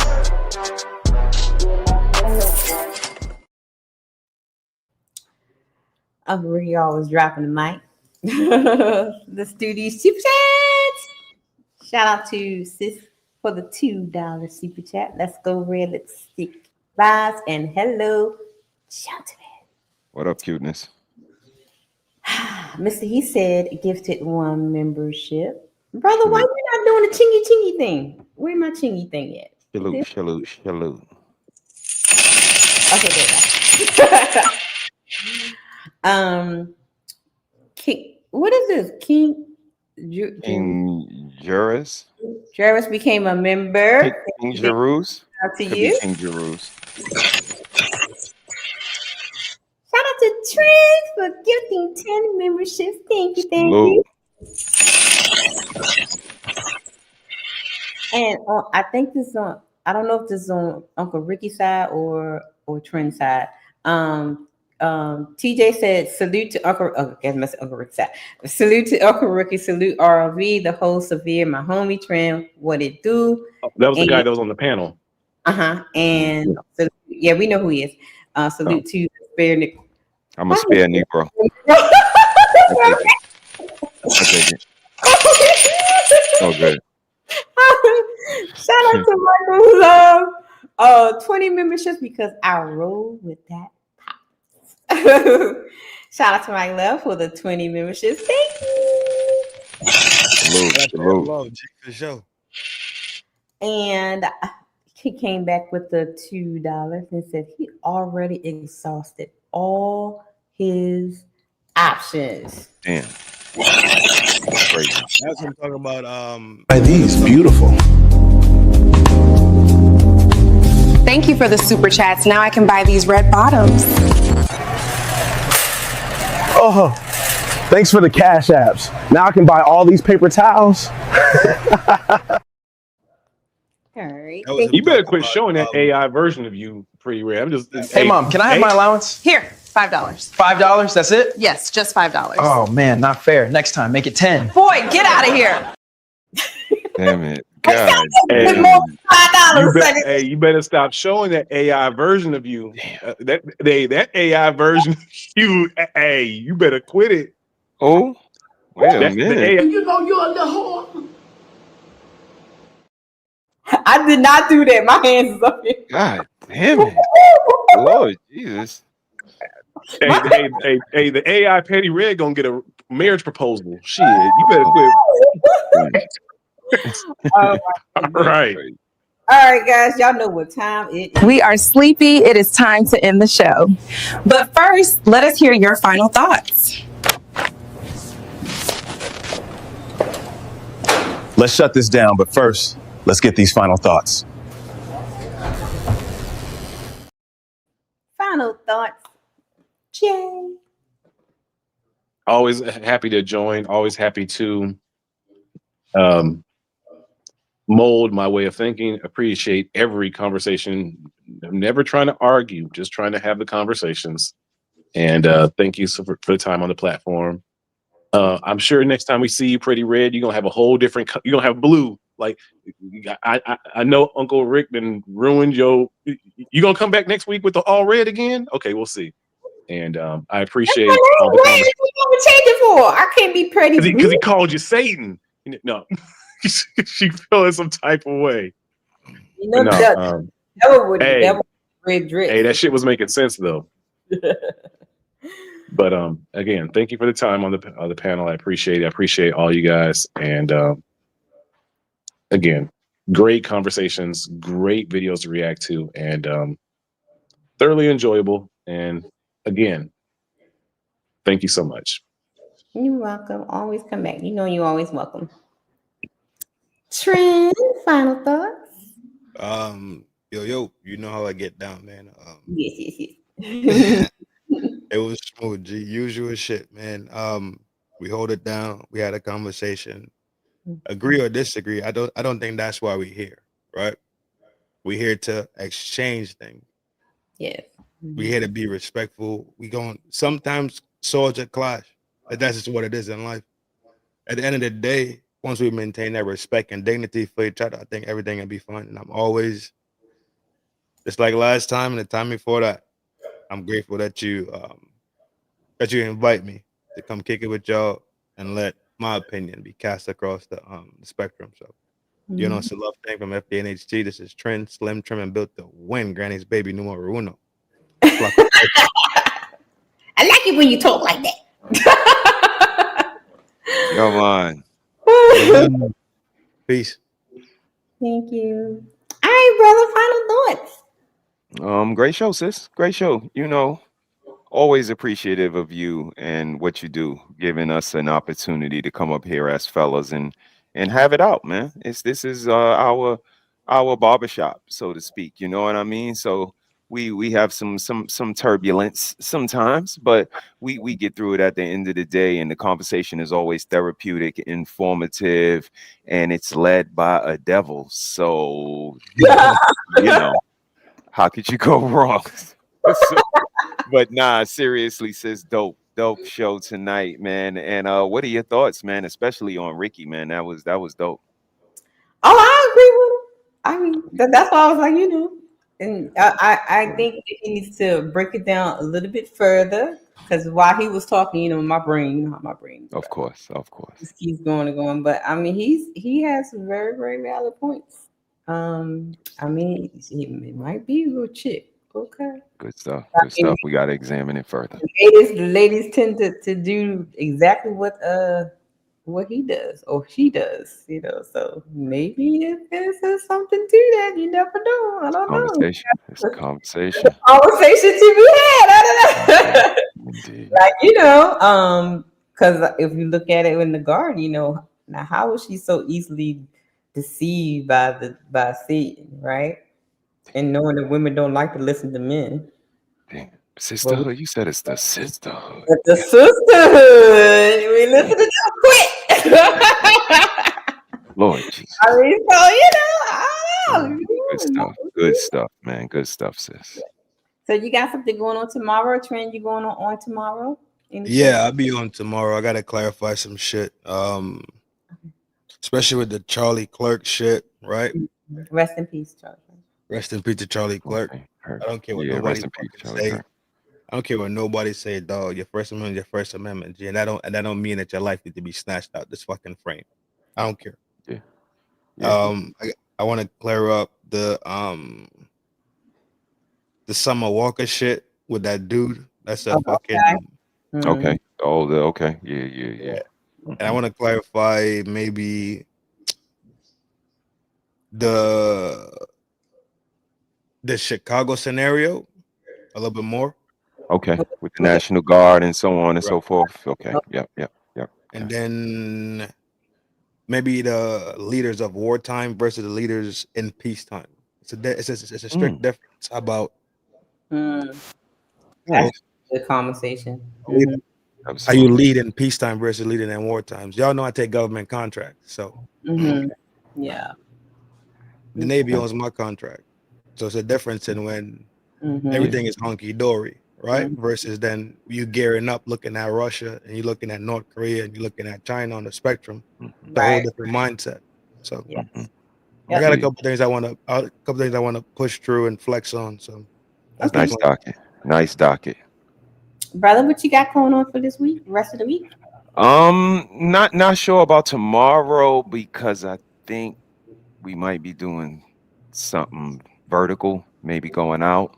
Okay. And but if not, we might load up some music. But Saturday and Sunday we definitely loaded up. Ironically, I believe Broken Berlin says something about, we should be visiting the dads of the past, and that was what I have in plan. We're gonna take a look at the dads of the past, 60s, 70s, 80s, 90s, especially on TV, and how we've kind of transitioned our ideology, what we expect of dads, and what you alluded to today, how men are expected to be a little more womanish instead of being dads. They're more like second moms. So we're gonna take a look at that, and the missus got something loaded up for Shame Sunday. So should be a good weekend, man. Should be a good weekend. I am doing witching hours Friday morning, 3:15. I saw that. What's that about? Oh shit. What was that about? I saw it pop up, but I missed it. Well, what's witching hour about? Witching hour? You over there cracking chicken heads open and fucking tossing bones and coconut shells? Maybe. All right, I'm that's that Nola love. That's that Nola shit right there. I think this one is gonna be. I'm gonna do some more TikTok conspiracy theories. Oh, word? Yeah, I think I'm gonna do that. That's my shit, dog. So I'm gonna do that. So because I saw okay. You said Friday? Saw something spooky. Yeah, 3:15. It starts at 3:15 a.m. That shit is so spooky. 3:15 Friday, like 3:15 Friday morning. Yeah, 3. That's witching hours. Witching hours is between the hours of midnight into 4 a.m. That's witching hours. Yeah. You got set your clock to in. Okay. He's like, nope. I'm not getting on the set your alarm, friend. the hell is you? Why the hell is you up 3:15 in the morning shooting videos? I wake up that time every morning. Like She a whole witch. For real, dog. I'm a witch for real. You know. Yo. I see your little setup back there. No, people know that. Right? And you from the dirty too. So fuck you. Shout out to the Geechee, yo. Yeah, for sure. They all kin. So yeah, we're gonna do some TikTok conspiracy theories. I saw something. That's dope. We'll do I that. got a couple of channels loaded already, but yo, we can't even deny that it's been hectic as fuck since like July. It's been hectic. So when you say a new retrograde during that time, so everything's been this shit brazy. So Spin cycle. Society's in a spin cycle. Yeah, that shit wow. So when you Next say up like, is the rinse, right, sis? right. No, it's I don't know if I'm ready for the rinse though. Yeah, next up is the rinse toast. I don't think I'm ready for the rinse. BB also ready. That's all I can say. It's something. Rinse cycle. I mean, but you know, like since we've always tried to warn them of this, like we did a show called "What Path Are You On, Socio or Psycho?" Like we said a couple of years ago, like we're on the verge of being surrounded by a society of psychopaths and sociopaths. Like the things we're gonna see, you guys ain't ready for, but to no avail. Like look where we are, the daycare situation, we can just pick instances like this is inhumane, and it's because we not grounded, we not in the kitchen, we don't care about family, we going against each other, and then we wonder why, you know, some people feel like we're down. It's good to kick them now. Like this is where we are. Like we choose to be in the mud fighting with each other, and we're being kicked while we're down. So shout out to everybody that want to rise up. Go ahead, Trent. And the bad thing about it, brother, is that this is just the tip of the iceberg. It's gonna get worse. Dog, I promise you. It's gonna get worse. Like I've been talking about this shit for motherfucking months. And I said it's a chaos mindset that's roaming around society right now. It's a chaos mind. Exactly. And I pinged the chaos mind. Remember when Batman came out? That next Halloween, everybody wanted to be the Joker, not comprehending that the Joker spirit is chaos. Remember, the Joker from Batman was chaos. No reasoning, no sense. Pure chaos. But the Joker mind is not a mind that's what we call insanity. He has a mind that is super sane. Super sane is when you cross the line of insanity. So what you see in the world, as you see in the world in the realest forms of it, not the veils, not the bullshit, not the cloaking. You've seen the world for absolutely what it is. That's why he behaves the way he does behave. People don't comprehend that. So it's just pure chaos. Then they dropped the other Joker movie when they showed like the comedian when Joaquin Phoenix played him, and they showed him with that they showed him being the real lunatic being built. Now take a look back in the G. Let's say we go 20 years back. How many women were interested in horror, crime, and these killing movies? It wasn't. God damn it. Sis, Lord Jesus. Damn.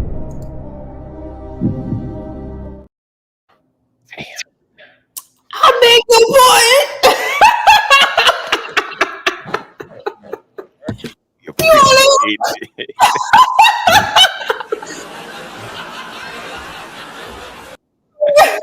Yeah, they love them. Yeah, they love it. They love it, Trent. You cooking, baby. You cooking. Hey, Chucky, Freddy, Michael Myers, NCIS. Come on, Law and Order. Everything got to do with blood and gore and guts. First, the second 48, the third 48. Come on. They jacking that shit hella hard, bro.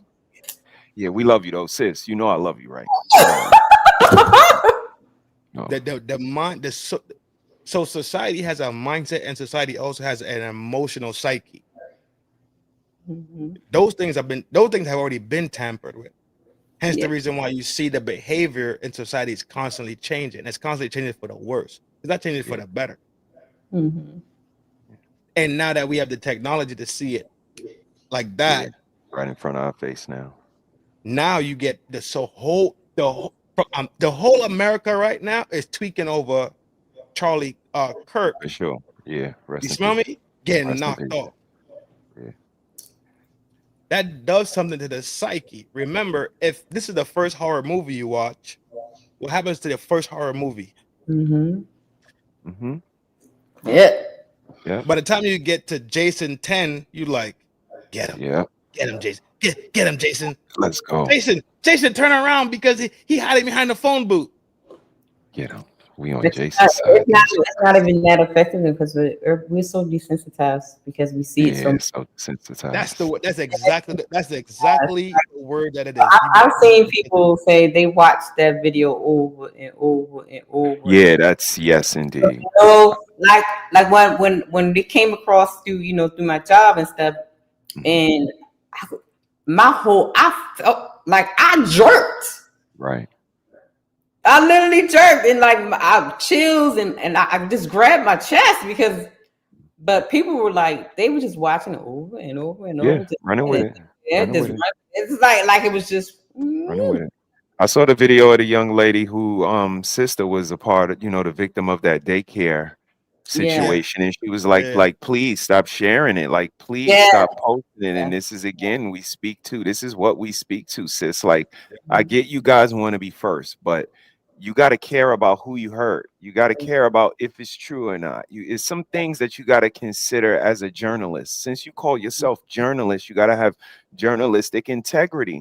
And if if the body not cool yet, it's not in the morgue yet, the kids don't know yet, we don't know how to explain it to them yet, and you got a thumbnail and a whole rundown of speculation, like it's just not fair. So all we saying is, if you gonna be a journalist, just have a little integrity. Don't be insensitive. Don't try to go off on a tangent. Like give the pertinent information and then kind of wait till it develops. Like, and that's why I love you, sis. Like you wait till it all develops before you make a move. So just be a little sensitive, because again, like you don't know who you hurt, you don't know how these people are processing it. Shout out to the loved ones and everybody affected, but journalistic integrity, y'all, is definitely important. When we first started out, I didn't put that picture because everybody in my was putting the picture up when he was slumped over or when he was down. I put the picture of him and his wife and his children. Because I want my audience. That's the picture I want y'all to see. Not when the bullet went through his neck. Right. That's insensitive. It lacks the basic thing that we have instilled inside of us. Mm-hmm. It's called compassion, right? Come on now. But just like if you don't go to when you was playing ball, if you skip a month from the gym, your J ball will be off. Facts. Yeah. You smell me? Facts. It's called atrophy. Mm-hmm. You don't use it, it atrophies. Yeah. Mm-hmm. Smell me? People have been taught to not exercise the compassion that's inside of them. Compassion, yep. Sympathy, so compassion empathy in society is atrophied. Yeah. And now how they fill that void, right, is with being clickbaity, right? Mm-hmm. And being a clout chaser, right? Because if I could get the clout, I don't need to have compassion. Let me be the first. Right. I got you. When we've been built internally by the Almighty Creator with the good things and the divinity of the Almighty Creator, also with the brashness. Yeah. The Almighty Creator had compassion. Mm-hmm. Yeah. So true. I'll leave it there. Well. Yes, it's good job.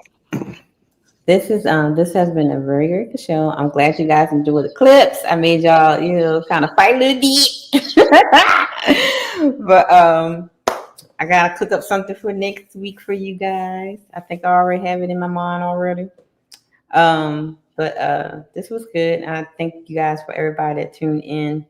But I'm sleepy and I'm hungry. And so y'all know what time it is. Thank you for everybody.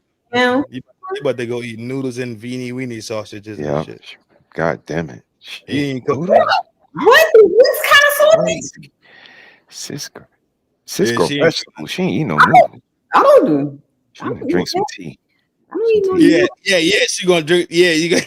Drink some tea. Yeah, I got me some Nipsey Hussle ready for me. Let's go. So y'all know what to do. As soon as the show over, he do like this. Well, I'm ready to go.